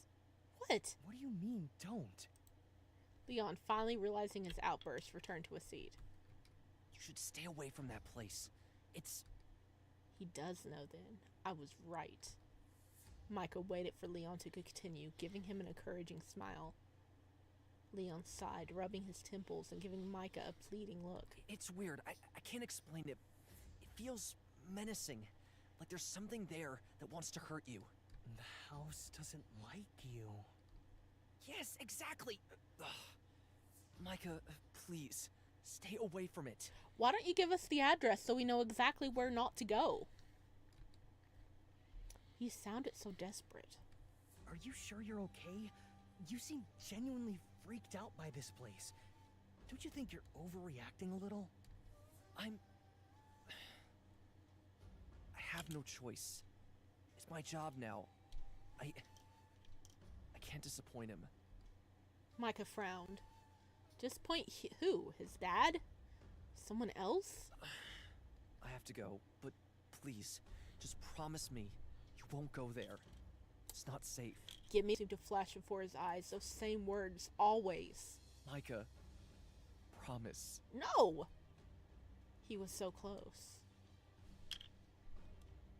Dot. Shit, this is awkward. I should have just lied. But I don't like lying to him. Well, he's clearly lying to you. I never said I was going. We both know you're itching to go look around. That obvious, huh? Yeah, if you go there, Myka, how will Leonardo and his dad finesse the property? Exactly. Not scared of running into a ghost, though? Wait, is it really haunted?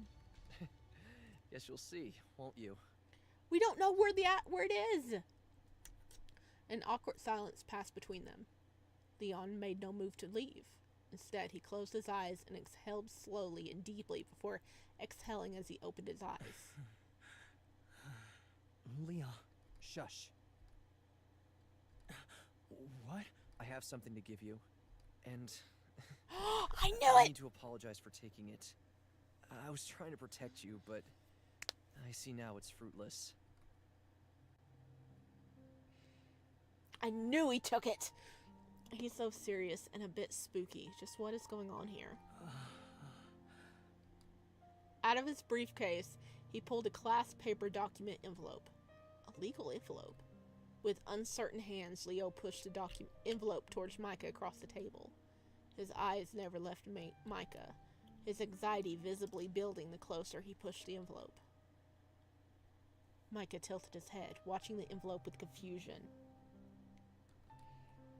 He had a striking sense of deja vu all of a sudden. As it got closer, he started to recognize the envelope. It was the same one that Mr. Harris gave him. The exact same one. The envelope that held the deed to Magnus Inn. But why does Leon have it? 'Cause the rat took it. The envelope came to a stop in front of him. Leon's hands were trembling as he pulled back across the table.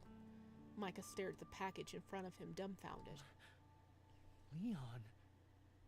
Leon, why? How? His voice cracked, despite his best efforts to keep his tone neutral. Why do you have this? I'm so sorry. Leon didn't wait for Myka's response. He rose from his seat and rushed for the door, barely getting the door open before squeezing through it.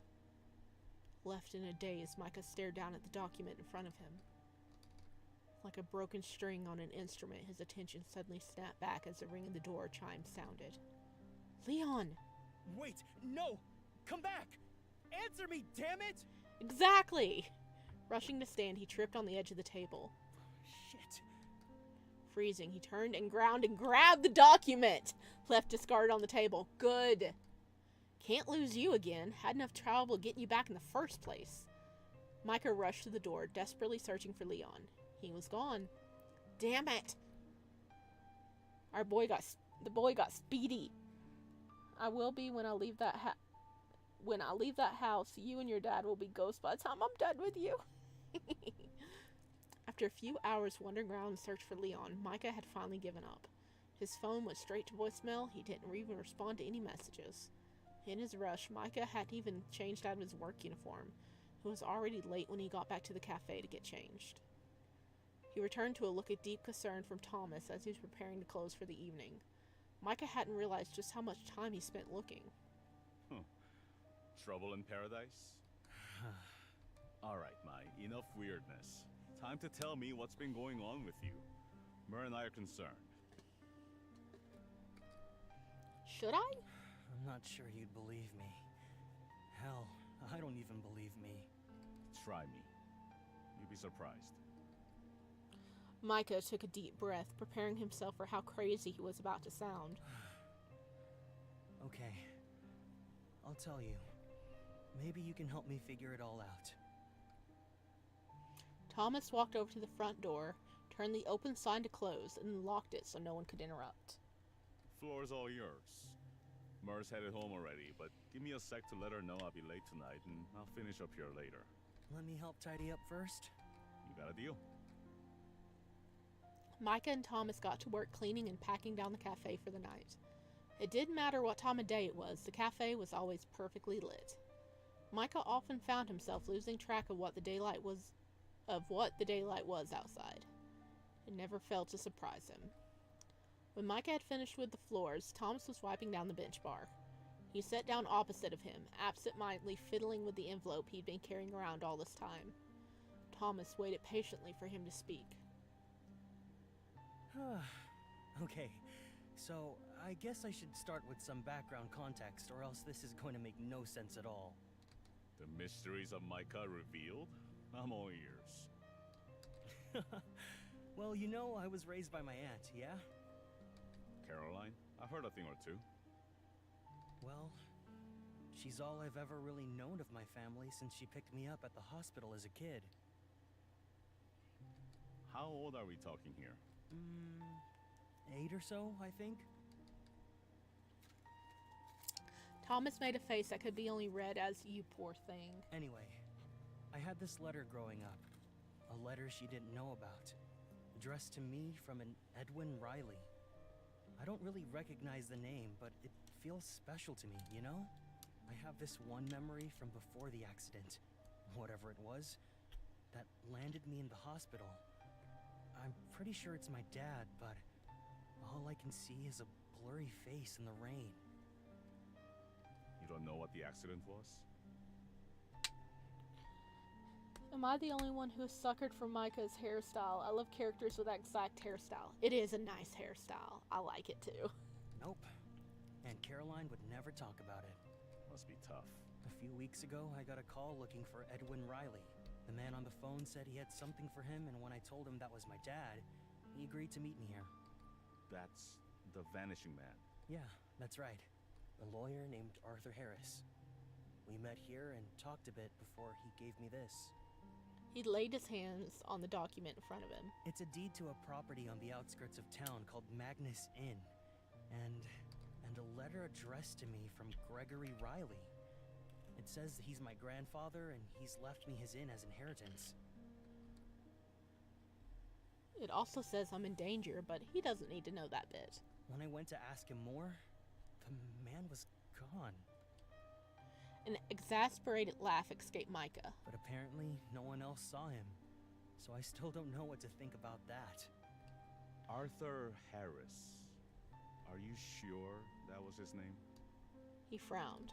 Something wrong? It's just Arthur Harris. It's not possible. Unless there's another. I guess it's a pretty common name. He started to mutter the longer the sentence went on. Deep thought. Middle-aged, dark complexion, short grayish hair, suit. Any of that ring a bell?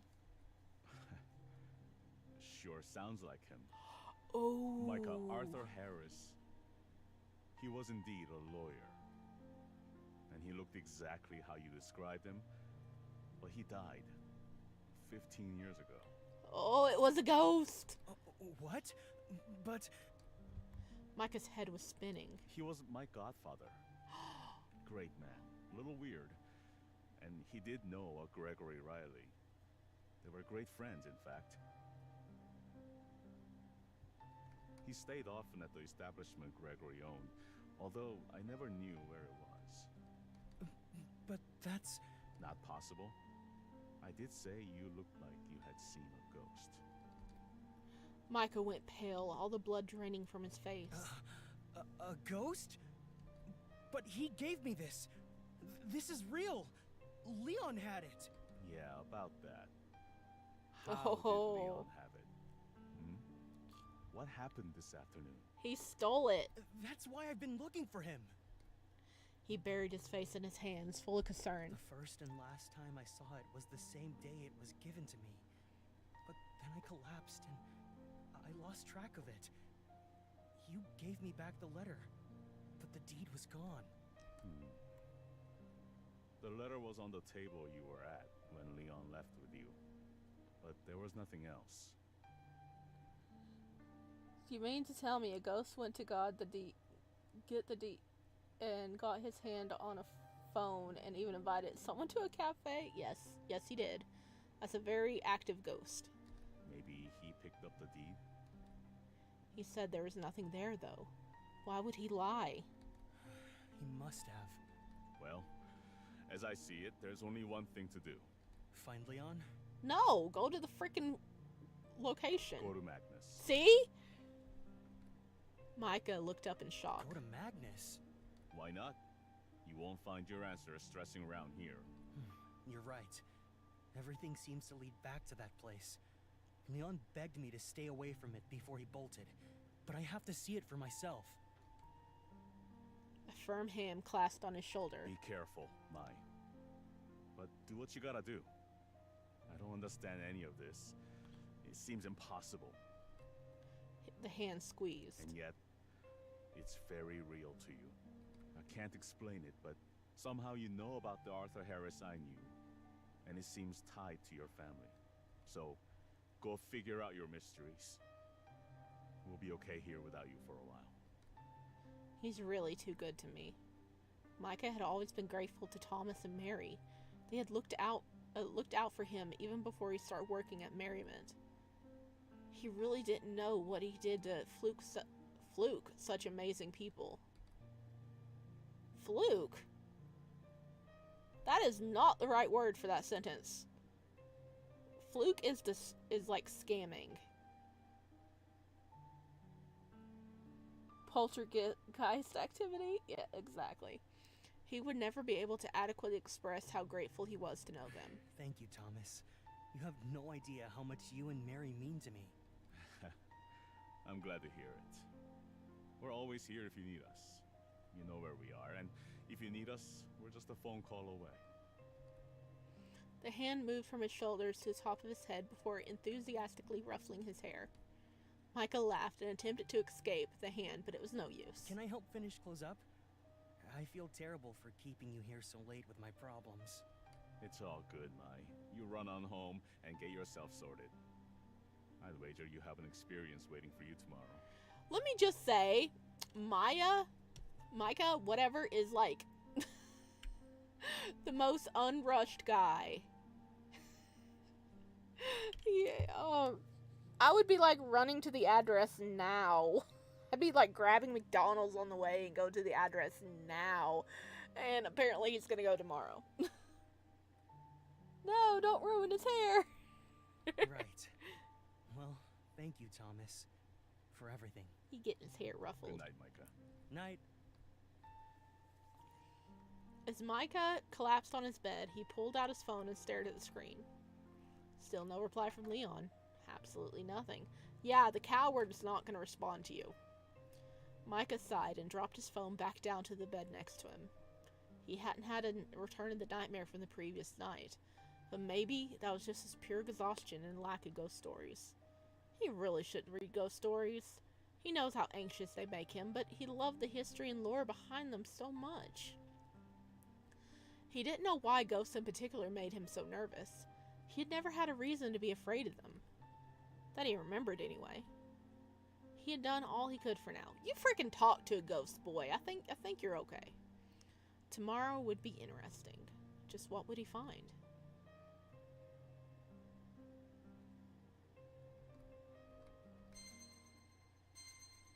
Ugh. So early. It's still dark. Regretting the decision to start the day early, he dragged himself out of bed into the bathroom. That is me anytime I'm going on a business trip and I have to get up really early for the long freaking drive. That is me. I'm like, why? He showered slowly, enjoying the feeling of warm water falling around him after he got dressed and sipped at his coffee. It didn't take long for the sun to rise, and by the time he prepared for his journey, it was already bright outside. Also, the moment the man disappeared, I would have yeeted myself out of the situation. No ghost for me! I mean, fair play. On the table was a map he laid out earlier. He double-checked it, carefully looking at the location he decided on. He already armed himself with a few things that may come in handy. A map, a flashlight, assorted snacks, water, and a power bank. He was prepared, he thought, for what he might find out there. He planned to only spend the day searching, but it couldn't hurt to have a few provisions on hand in case there really was nothing around. Plus, he only had his bike, and who knew how long it would take to get out there on a push bike. Why didn't I buy a car instead? He decided to take a paper map with him. He found it buried deep in his drawer, a remnant of a time before you could just check a map on your phone. I'm surprised they still make these things. Who uses them? Apparently people without a cell phone service, dude. Well, I do, I guess. See? By how difficult this place was to find, Myka thought it would be best to prepare for a bad or no reception. Very smart. Locking the door behind him, Myka sat on his bike, contemplating.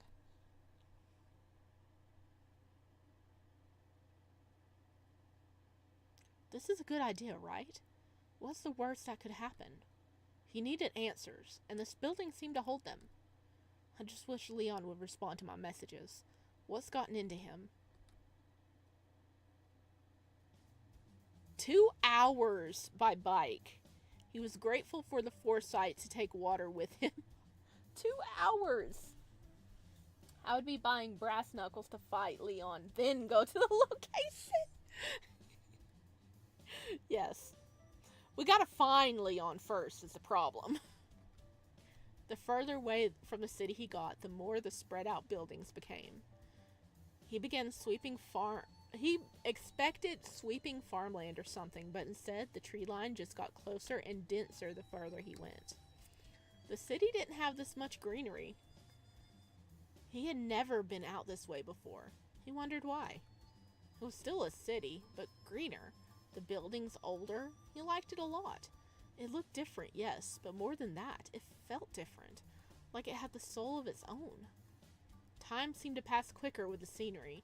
He took note of the buildings close to his location, just in case he ever needed to come back here for anything. A convenience store, a clinic, a park. There was even a small primary school. Nostalgic buildings and places. The area felt quite quaint and pleasant. Before long, he rode through the outskirts and stopped at a rocky pathway, checking his map to confirm his location. There's a shrine entrance. This was it. The Magnus Inn. He quickly hopped off his bike and placed it by the side of the path. Continuing along the pathway, Myka found himself surrounded by a thick, dense fog. He frowned, though, trying to see where he was going. As he stopped, he noticed he once again was standing next to his bike, as if he hadn't started walking at all. What? Did I get turned around in the fog? A sudden shriek ripped through the calm fog, making every hair on Myka's body stand on end, and goosebumps erupt across the skin. Oh, it's haunted. It is haunted. Don't be ghost. Please don't be ghost. He took a deep breath and took another step forward. And another. And another. He could feel the fog clinging to his body as he passed through it. Dense and thick, he wondered if Leon had to get through this too. How? His foot hit something and he froze. Slowly, looking down, he saw his bike just where he left it. Again? How? It's like every time he moved forward, the fog took him back to the start again. He was beginning to feel frustrated. He still didn't know what that shriek earlier was. Maybe it was just a bird? A really, really creepy bird? Maybe he didn't want to know. He closed his eyes and tried to steady his pounding heartbeat. 1 step. 2 steps. 3 steps. He hadn't hit his bike again like last time. Maybe this was working. Maybe he'd finally found his way through the fog. On his 4th step, he started to hear a gentle trickle of water. Something he hadn't heard before. Take your bike with you. Ride it through the fog. Ride it through the fog when you can't see in front of you. He would die. He'd like trip over a rock and just die.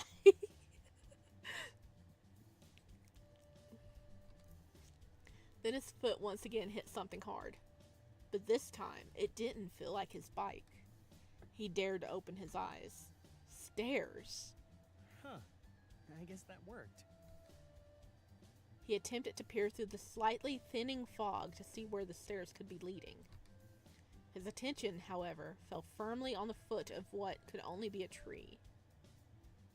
A cat sitting majestically on the top step, expertly carved. It almost looked alive. Cats, huh? I like this place already. This can't be half as bad as Leon made it out to be. He gently touched the statue, a nervous laugh escaping his throat. Cats he could deal with. But what if they're ghost cats? He shook his head, getting that stupid thought out of his mind. He turned his attention back to the statue. It felt slightly warm. Interesting. Are you some kind of shrine kitty? The guardian of the entrance, maybe? You're doing a great job keeping it hidden. Trust me. His mind was racing. He loved this kind of thing, but he'd almost forgotten why he was even here, or his fear of the mysterious fog and his eagerness to explore more. One thing he always loved was history, and this place looked to have loads of it. What was this fog? What was this cat? Where does the river go? What's beyond the river? Question after question raced through Myka's mind. His apprehension had somehow turned to excitement. He rubbed his chin and thought. If you're a shrine marker or guardian, maybe you need some kind of offering. But what? Do I have anything I could offer? Myka felt his pockets. What did he bring? His hand landed on the sketchbook he always carried with him. I wonder if this could work. He sat down on the step in front of the little statue and analyzed the figure meticulously. It'd been a while since I drew something like this. Line after careful line, a tiny image of a cat formed under his pen strokes. He smiled at himself. Hey, it's cute. What do you think, kitty? Show the ghosts the deeds. They are legally obliged to let you in. He turned the book around to show the statue. Why am I talking to it? I probably sound crazy right now. At least no one else seems to be around. What do you think? Will this suffice for an offering to the great cat shrine? He smiled as he carefully tore the page out of his little book, folded it neatly, and set it under the vase that was next to the cat. I didn't notice that until now, but does someone frequent here? The flowers look fresh, unless they're fake? Myka leaped to his feet as a sound echoed around him. It worked! His eyes widened as he watched the fog clear before his very eyes. No way. Did that actually work? Oh, look at it! That's gorgeous! That's gorgeous! An enormously large building sat nestled in the sea of green, and a bamboo bridge led across the stream to the opening in front of the building. It was a breathtaking sight. It felt like he was in another world, like stepping into a fairy tale. Leon said this building didn't like him, but once the fog passed, he felt something incredibly inviting. The bell again, closer this time. Where is that coming from? He took one last glance at the figure of the cat. He honestly found it very cool. It was rare to see things like this now. Most places like this had been bulldozed to make way for more modern facilities. He is drawing in pen first. Bold. Very bold. Yeah, as an artist, you know, right? As he brought his attention back to the bridge, he was surprised to find a sleek, black feline sitting in the middle, his keen eyes watching him curiously. Oh, hello there. He slowly knelt on the step, careful not to frighten it. Are you the one with the bell? Slowly, Myka stretched out his hand to get close to the animal, careful not to frighten it. It's okay. I won't hurt you. I promise. I just want to pat you. Please let me pat you. Creeping ever closer, the feline was finally close enough to touch. Here, kitty. That's right. Over here. His breath caught as a slow creep towards him ended in a final pounce. Joy spread through him as he scratched under the feline's chin.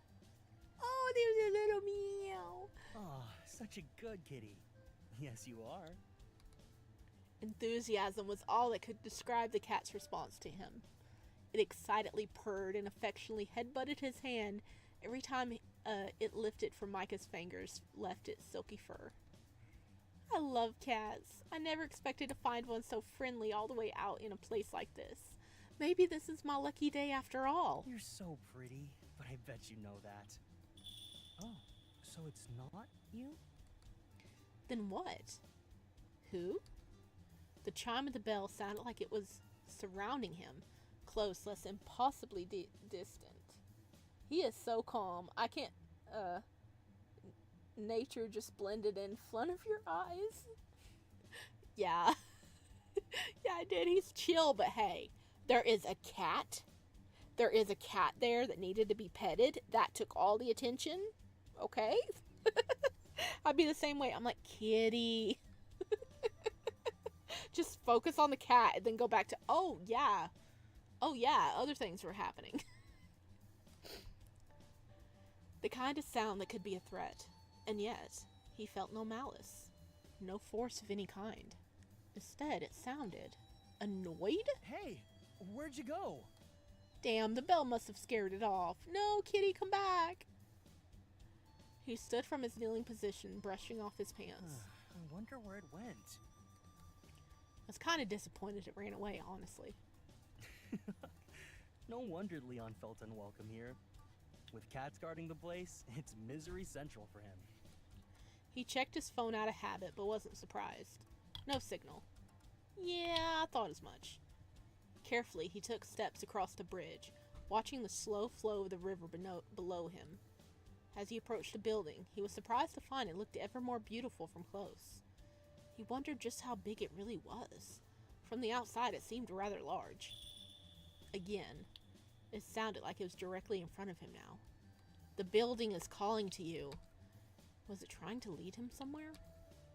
He stood at the doorway, biting his lip as he thought on what to do. Is it dangerous? Maybe, but I've come all this way already. But was he sure? Whatever was behind these doors might just change his life forever. Fuck yeah, we're going inside.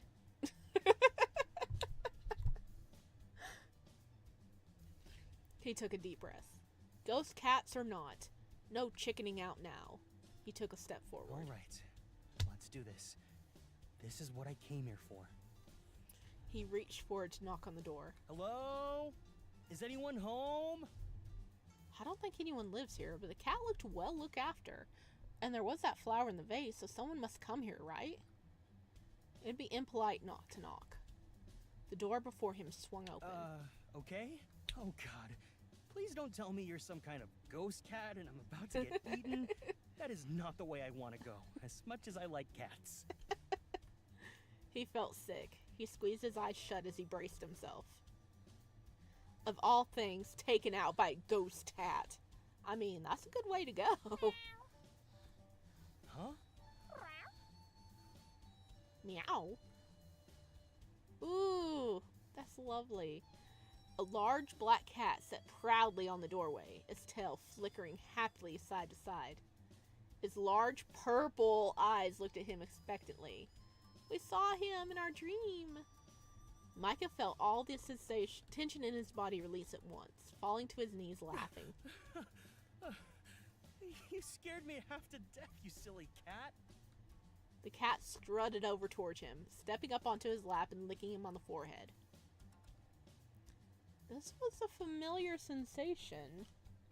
You know, you look like a cat I met in a dream once. Staring into the large purple eyes, he ran his fingers down the spine of the creature. His fur so soft it felt like it was made of cloud. Can I come in? Amethyst-eyed cat. It jumped down off his lap and walked back inside the building, stopping to look back at him as if waiting for him to follow. Do you want me to follow you? I'm gonna take that as a yes. He rose to his feet and followed after the feline. He heard the door close behind him and was plunged into darkness. Damn, it's dark in here. I can't see a thing. What happened to the lanterns? No light greeted him on the other side of the doorway. He walked gingerly down a hallway for what seemed like an eternity, bathed in darkness. It twisted and turned, all while trying to make sure he could hear the little soft paddling of cat paws in front of him. Where are you leading me? Why am I asking questions of a cat? It's not like I understand it. It does seem to understand me, though. It responds every time. I know it's just my mind playing tricks on me, but it almost feels like you understand what I'm saying. I must be losing it. That really doesn't help. He glared suspiciously at the cat, deciding to test this theory. Just as he opened his mouth to, the hallway ended. In its place, a blindingly bright opening of the room beyond. He shielded his eyes and stepped into the new room. Ooh. It seemed to glow with intensity, so bright after that long, dark corridor. Ooh. Oh, I see the little kitty shrines. Squinting around the room, he saw the cat he followed casually stride towards a large pond in the middle of the room and jump up on a rock before settling down to watch him from his perch. Oh, wow. What is this place? A pond in the middle of the room? A reception desk? And whatever that is on the wall, this place is something else. I guess this place really loves cats, huh? Is that a yes? Right, meow, of course. Everything in this room was spotless, perfectly preserved. Yep, I would vibe here. I'd vibe here. Incredible. Does someone live here? It's so clean, but I thought it was meant to be abandoned. Oh? What's that? No response, kitty? I'm talking to a cat like it's a person. I'm not crazy. I'm not crazy. There's so many places you can go from here. This place is huge. Oh, now you respond? Myka yawned as he wandered around the room, inspecting the different elements. Oh geez, why am I so tired all of a sudden? I guess I haven't exactly been well rested lately. How long do I even sleep for now? Whoa. The cat jumped down off its rock and bounded up the stairs once again, stopping to make sure Myka was following. Alright, I guess I'll follow you then. You do seem to know your way around. Oh, I think he was checking us in to the inn so we could go have a room now. All these cats but no love interest. Hang on, I bet the cat is a love interest. What do you think? Because, hang on a minute. Let me check. There is definitely multiple love interest, okay? We just haven't seen them. Okay,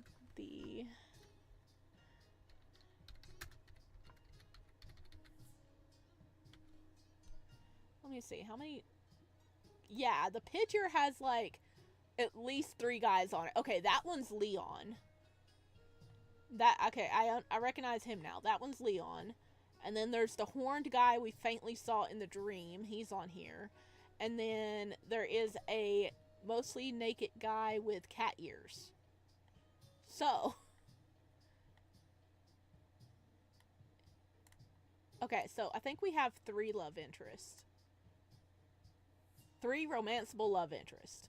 Leon, who we are not going to be love interesting. Embers. Oh my god, I know the voice actor. Oh shit. I know the voice actor. Holy crap. And Solus. Okay, so technically I think we've met 2 of them. Actually, we've seen the 3rd one in the dream. Alright, I guess I'll follow you then. You do seem to know your way around. He climbed the stairs after the cat, chasing after its dark shadow. The mural looked impossibly large from here. But more than that, he felt as if he reached out and touched it. It would ripple like droplets on the water. He reached out, enthralled. Hey, what the hell? It attacked me!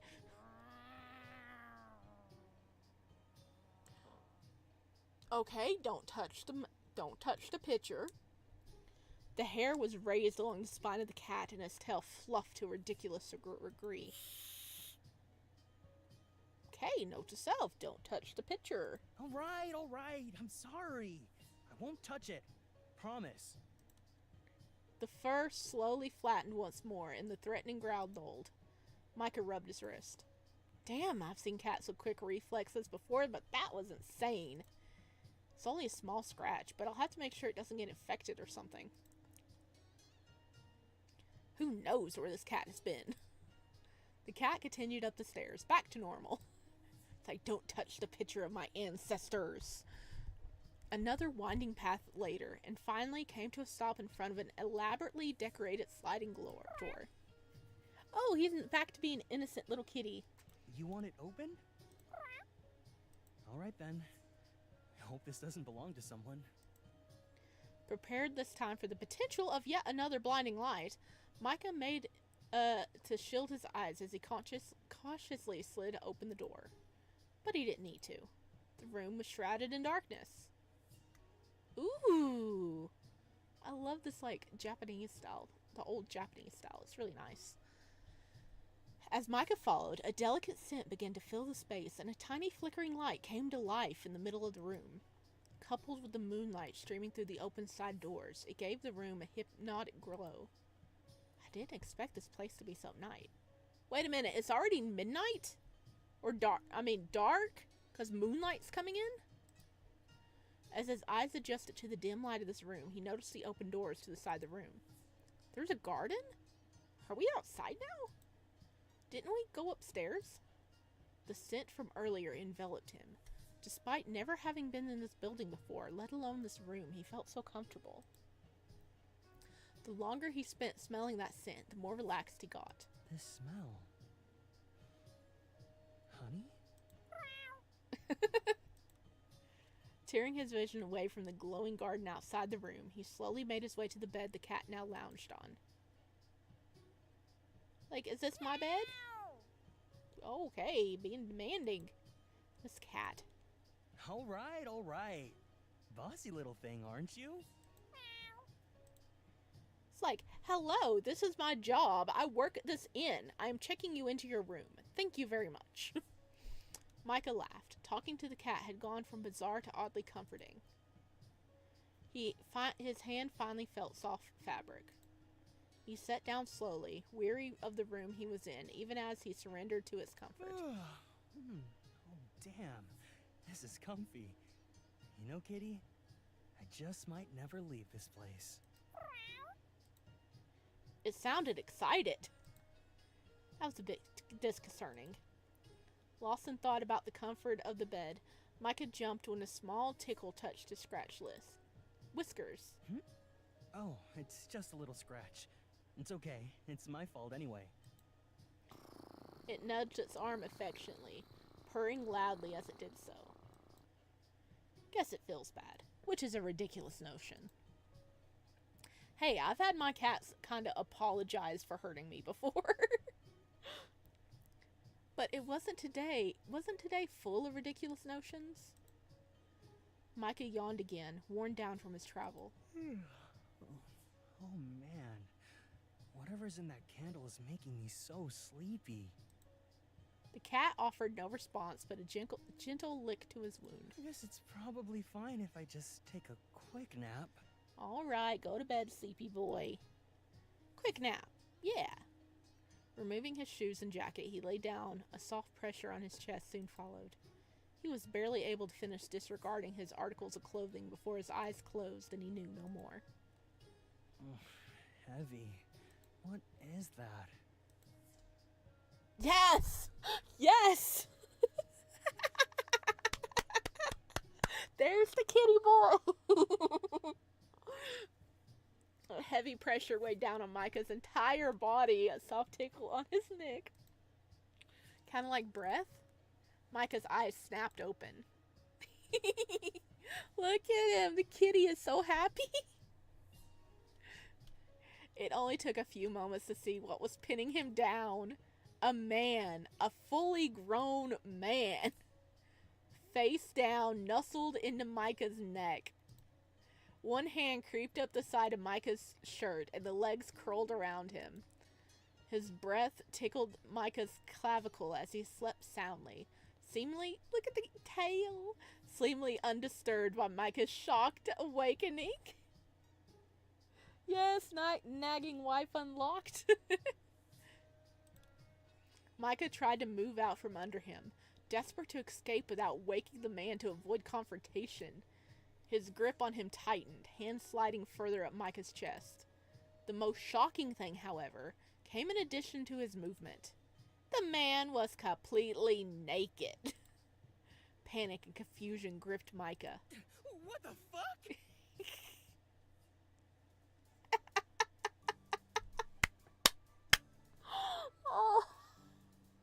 Oh, I'm glad we got to the end.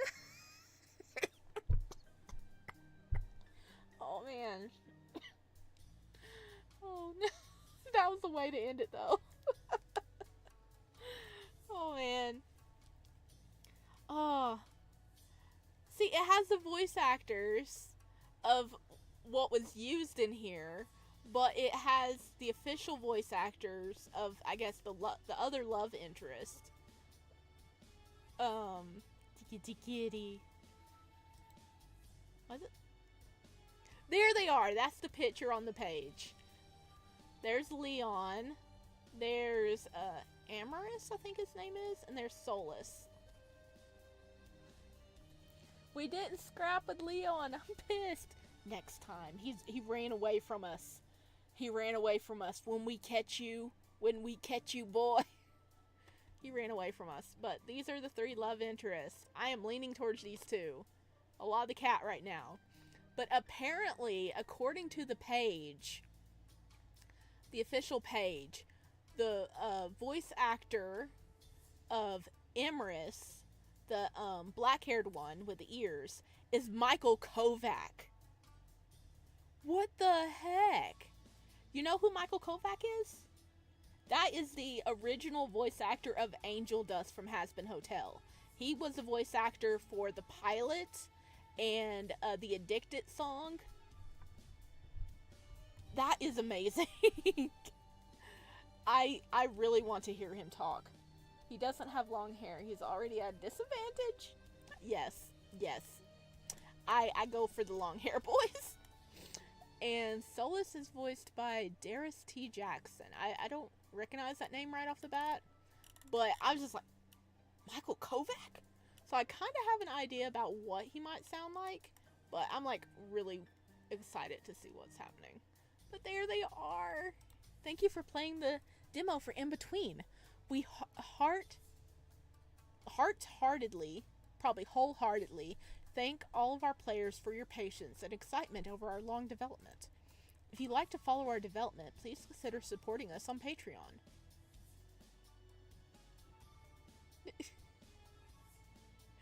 Oh, what's the extra? Oh, we could look at the gallery. See? Common, Emrys, Leonardo, Solus, background. We have nothing with Solus so far.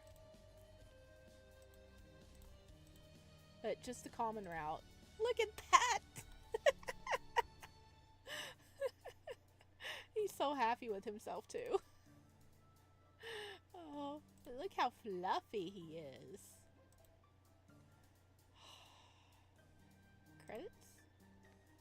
Okay, cool. It's really cool they have them all listed here. Yeah, they don't have the other ones on here yet because they didn't, I guess, voice it. Turn. What? Angel Dust? Cat Dust? Yeah. Michael Kovac was the original voice of Angel Dust. That is freaking amazing that he is the voice actor for Emrys. Like, they did a general update like 54 days ago. Let's see what's talking. Ooh. Oh yeah, that boy has purple eyes. Okay. It's like, let's see what they're saying. I want to touch base with what's going on with the game. As it's fairly obvious, we are delayed, but we're also still working on it every moment of the day. While we don't have a release date, we have a bunch of other stuff. Okay, so they are still working on it. They're just a little delayed. Apparently they got the commoner out finished. Oh, because they weren't happy with what was written, so they rewrote it. So, okay. The original common route was roughly 4,000 words long. And it's now doubled at shy of 1,000k. Oh my god. That's just the common route. Oh my god. I'm just skimming over what they're said here.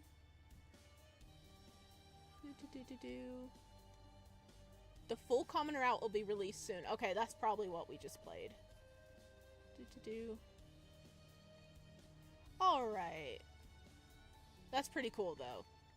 That's pretty cool. That was just a little run. This is by Cats on a Lily Pad Studio. I am a member, because I helped with a Kickstarter when it first came out. I forgot when Kickstarter even happened. But this is my first time playing the demo. So, Kickstarter update. Oh, wow, 2001. So it's actually been several years whenever they first started the Kickstarter. That shocked me that this game is going to be more successful than Divine Speaker. I can smell it. Let's see. Okay, the Kickstarter was live in October of 2021. So, and I did back it. And then I've just zoned out and forgot to play the demo. But I like it. I want to know what happens. So it's been in development for a few years now, but apparently they're still making some great progress. And they're still working on it constantly. So heck yeah. So, did you guys enjoy it? Because I do want to play this game when it comes out. But it is going to be an 18 plus game, so I'll either have to be aware of what's going on and, you know, work around it, or I'm going to have to pre-record it. Or it might end up being a Patreon game, but it's going to be very, very long, so that'd be hard.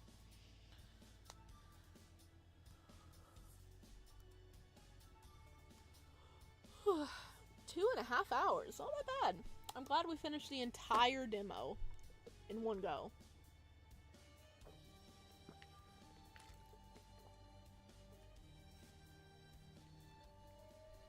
Got good music too, but yes, I did. Can we play slow damage? The first 8 hours aren't spicy. Okay, so the first 8 hours are safe, right? 8 hours of it being safe before it gets bad? Holy crap. That is a long time. That is a long time. We could play slow damage, if, you know, you swear to me that that's how long it is before it gets spicy. We could stream slow damage then. I do want to stream Paradise, soon, because, it is available to the public on the 26th, and wait, I don't know if it's the devs, but the official publisher of it, English publisher of it, gave me a free copy of it. A free review copy. So I'm just not allowed to, like, show any of it until the 26th, because that's when it goes live. But they're like, hey, so you're gonna stream on YouTube, do you want the safe version? I'm like, yes. Yes, please. So I'll be able to stream it on the channel. But I do have slow damage. Okay? Hang on. I'm gonna change this around since we're talking. Let's take a minute for stuff to load. I have slow damage. I have sweet pool. I have dramatical murder. I have paradise.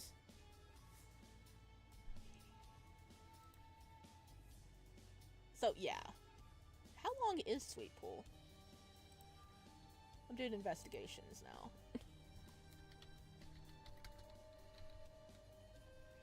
I know there's a website that actually tells you how long BL games are. Bum bum bum bum bum.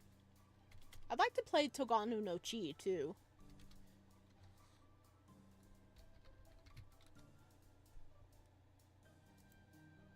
Ba-ba-ba.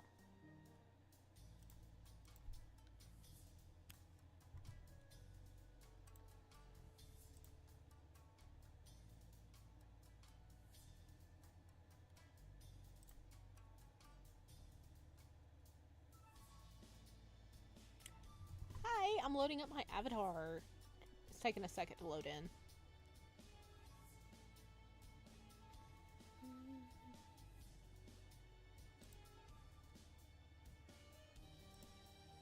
Bum, bum. I'll just let the music keep playing in the background. It's nice. Hey, I'm here. I can talk with you guys now. Wahahaha.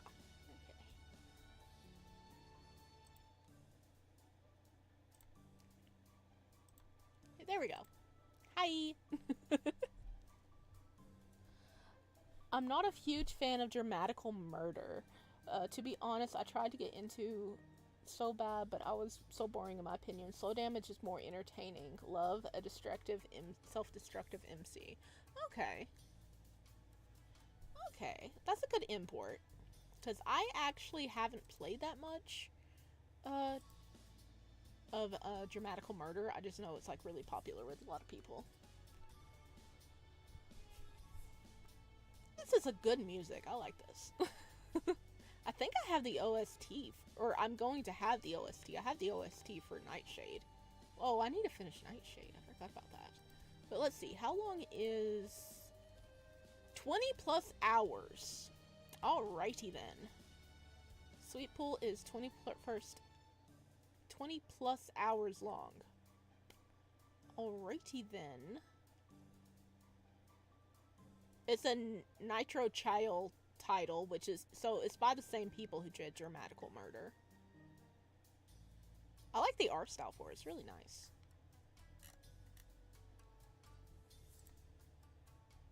So we could probably try out some Sweet Pool.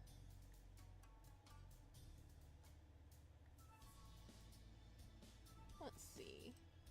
It says, after recovering from a serious illness, Sakayami Yoji hoped that things would finally get back to normal. But shortly upon returning to school, his world begins to change, and no one seems to notice. Bizarre symptoms plagued his body, and vivid hallucinations of blood and flesh stalk his every waking moment. At the same time, two fellow students, the stoic Tenzo and the notorious troublemaker Zenya, begin to take an interest in an intense and inexplicable interest in him. What are Tenzo and Zenya after? Are his hallucinations really nothing more? Everyone seems to know more than what they're letting on. But trying to put the pieces together, Yoji may be sowing the seeds of his doom. Oh, dude, what? Dude, what you doing? I love the Dramatical Murder fan comics, though. By the way, Patreon. Yeah, I am going to be doing Patreon video very soon. It's just been a crazy month. What is that? Oh, that's just a normal Otami game. Never mind, I'm not interested. Why does the cool looking games have to be like straight Otami? Let me see. I was just looking around on videos. But yeah, I do need to put a poll up on Patreon to see what games everybody's interested in playing next. I kind of don't want to play like super long games, because if I upload an hour a month, if it's a really long game, that means it's going to take us like 2 years to go through a game. So, I've been trying to look around and finding some games that would work for a poll for Patreon. So, if you have any suggestions, please let me know. No, I mean, what are we playing next? Yeah, that's what I mean. I have to figure out what we can play. I do want to play a spicy game. But I don't want one that's like 30 hours long.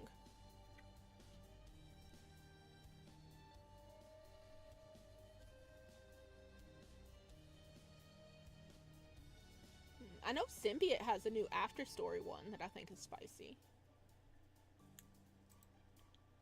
So that is a question.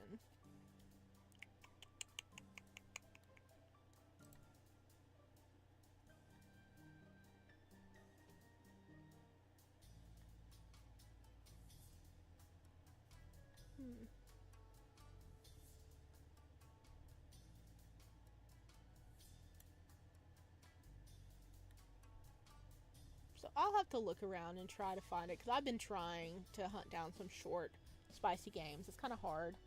I'll look around too and see. I already want to see My Burning Heart, but it also has the same premise as Diamond Mirage, just Ravik. Yeah, so have you played that game all the way through? One day. Mannequin Academy will update.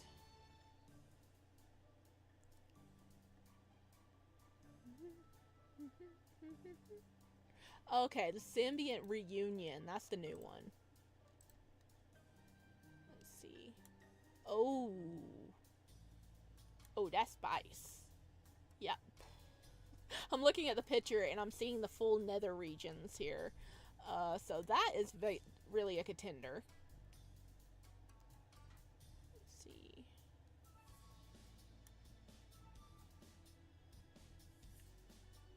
Okay, because this takes place after the symbiote, which we played on the channel. Says Brave finds Danya in the spaceport and confesses his love to him. What happened to Aldarian in the last 2 years, and why is he so set on getting Danya back after breaking up with him? And where in the world is a symbiote? Ooh. 6 not safe for work scenes, full English voiceover, approximately 3 hours of play. Okay. I mean, that is totally doable. Same as Die Mirage, so maybe the same. And the symbiote bad endings traumatized me. We didn't get the bad endings. We got the good endings. I do want this. I do want this though. That spice right there. You guys can't see what I'm seeing, but trust me, it's spice. It is all the spice. So it could be that one. Ertl Games also did something called A Hand in the Darkness, and just looking, it's like a school vibe.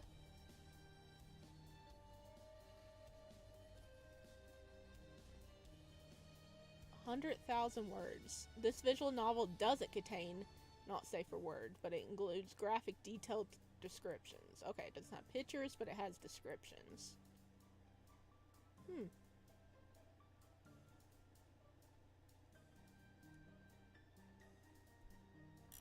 It's a pretty old game, though. We did. Don't remember. We got one good ending and the rest were bad. Oh, we did. Oh, we did. Oh, it's been a hot minute. Okay, it's been a hot minute. By the way, they're available on the channel again. I finally released them from jail. Let's see. Oh, these people did the Deep in the Forest. Oh, I want them to finish that demo. I really liked it. This is by the same people that did My Burning Heart. Oh, they did Lurkers, which I think I actually own that game. I just haven't played it. But My Burning Night. Oh, it's My Burning Heart's based on 101 Nights. Okay. Yeah, I've played some of their games, it looks like.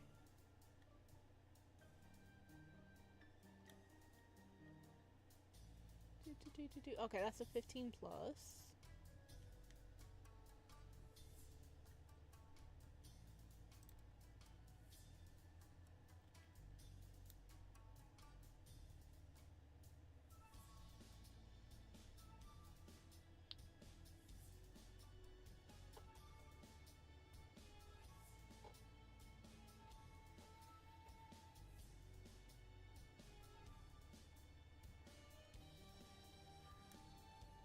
Ooh, Hallam's very cute.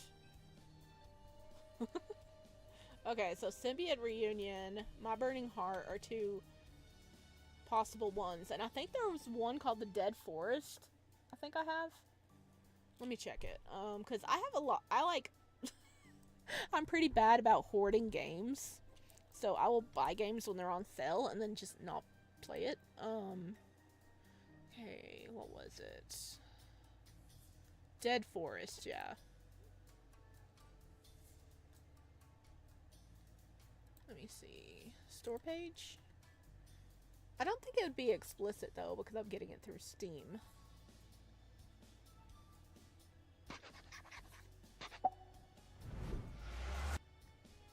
Let's see. Was it?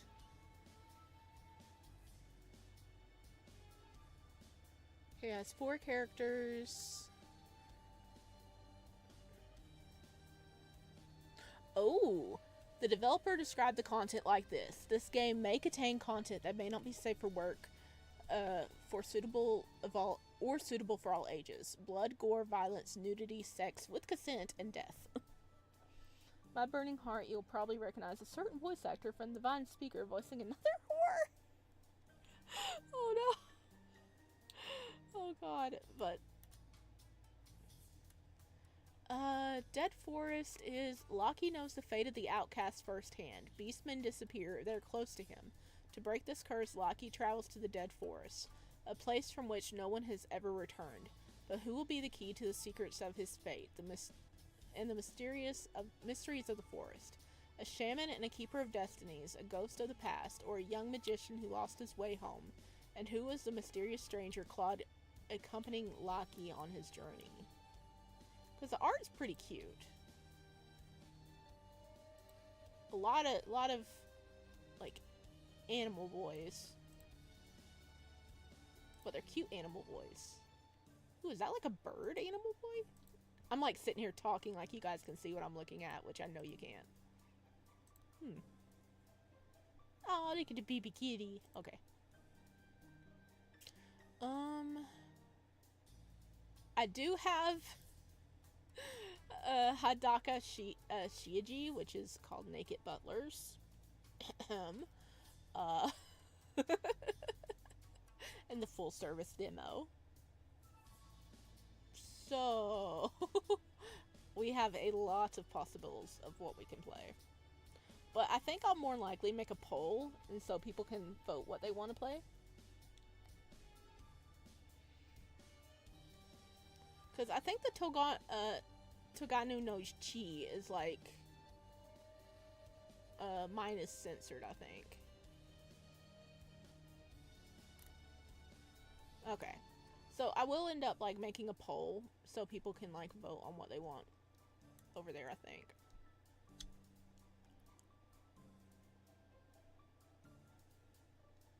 I already got Sebastian. I don't need any more besides the clothes give charm.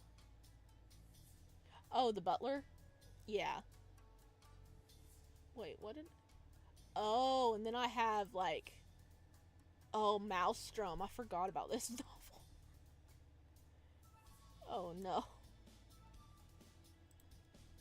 This is definitely a yaoi novel.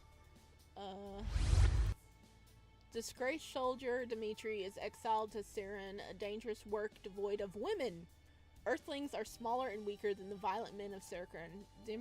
Dimitri's only hope for survival is to bond with a strong male mate who can love and protect him. The heterosexual Italian American is reluctant. It's just like, it is reluctant. That is actually a Y-Press game.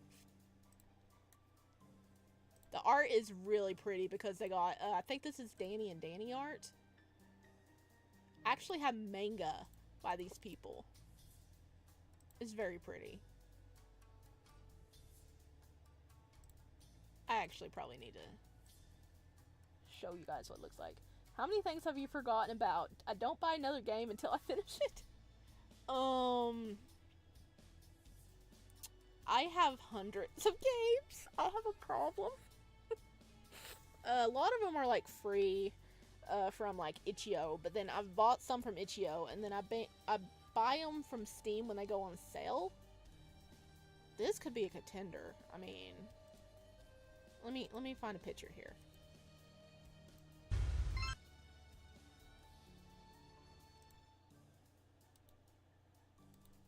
No, stop that.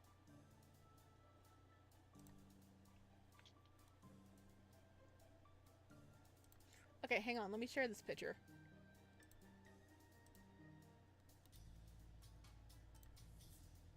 Man, I have to jump to so many hoops to get a picture. This is insane.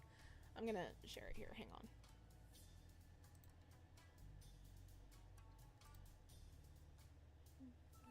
Okay.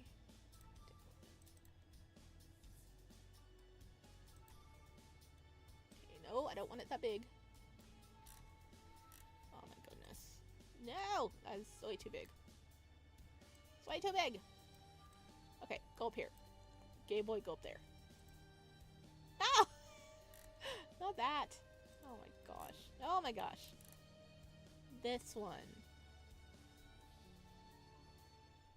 Okay, my computer doesn't like me. It doesn't want me to share the gays.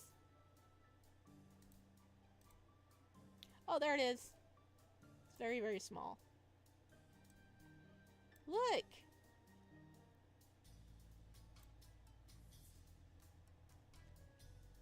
It's a really pretty art style. I want another Omegaverse visual novel so bad.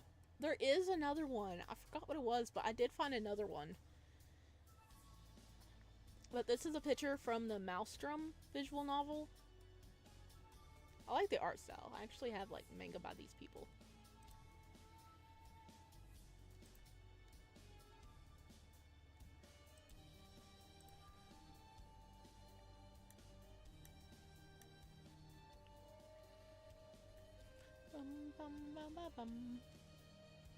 Are you willing to play an active game on the channel called Buckshot Roulette?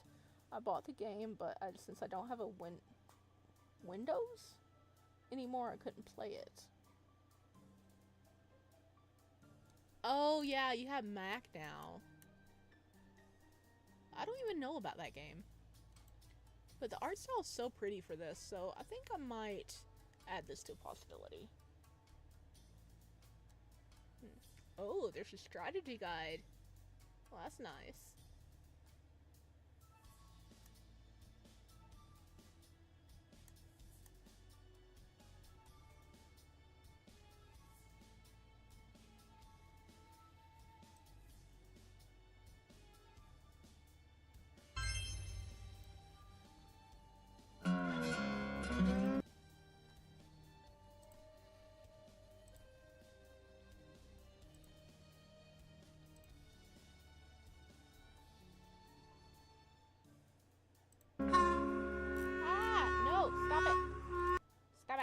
Okay. I was reading and the game decided to assault me with noise.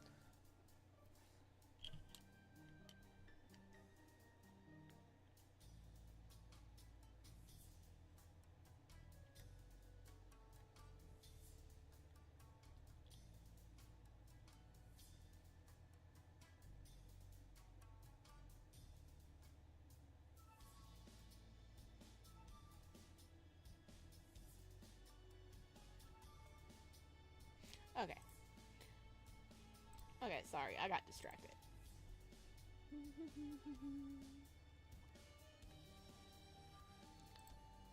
I got distracted. Okay, let me... Boop. Okay, gays are gone. Okay, I'm just gonna have to try making a list so we can figure out what we're gonna play. But I think we did a good job finishing that. My head is about to explode from all the game possibilities. Yeah, that is a mood.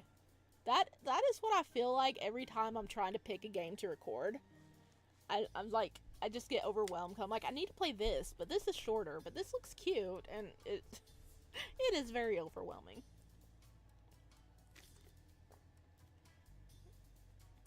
Like, Bewitching Sinners just dropped, like, their full game. And we did play the demo over on the channel, so we are now, playing the full game. So the first part is up. It's the same as the demo so far, so it's probably going to be, like, 2 hours before we get to any new content. But, yeah. We got to wink at one guy and say another guy's titties are nice so far, so... we doing pretty good.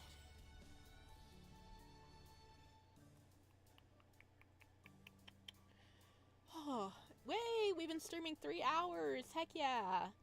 I am gonna try to start streaming more until my next business trip next month. Yeah. We might stream Paradise, later. Because I think it comes out on Friday, so I might try streaming there or recording. It just has to see how it plays out. And I'm gonna try going back to streaming Sims 4 again, too. I'm resisting the urge from pulling up another game and keep playing, because I'm like, it's been 3 hours, I need to stop, but I'm resisting the urge, I am. But alright, I guess I better end the stream and go see if there's any cake left in there. I made this delicious yellow cake with chocolate icing yesterday, and my roommates already ate half the cake. I woke up and it was like half was already gone. And I'm like, dudes, really? So, yeah. Hopefully they didn't steal my cake. It's 9 p.m. I can't. Yeah, I'm actually tired from this stream, so I know I shouldn't. But I'll try to start streaming more often, like, earlier in the day. But thank you for joining. I hope everybody appreciated, but enjoyed the demo, and hopefully we'll be able to play the full game when it finally releases eventually in the future. Alright, all my chickadees. Oh! One last piece of news before I sign off for the night. I have been approved for a YouTube partnership, which is amazing. I think originally they were only going to accept it when I had 1,000 subs on there, but they approved me early. So now I'm a YouTube partner. Woo! So people can have like memberships and stuff on the channel, which is amazing. But of course, all my Patreons get all the delicious content. So I appreciate my Patreons. It was just fun that I got accepted into something. It's a really big achievement. And I am gonna go steal some cake, snuggle up with my kitty, probably argue with him just like the cat from the stream today, and just chill. I hope everybody gets some good sleep tonight, and I'll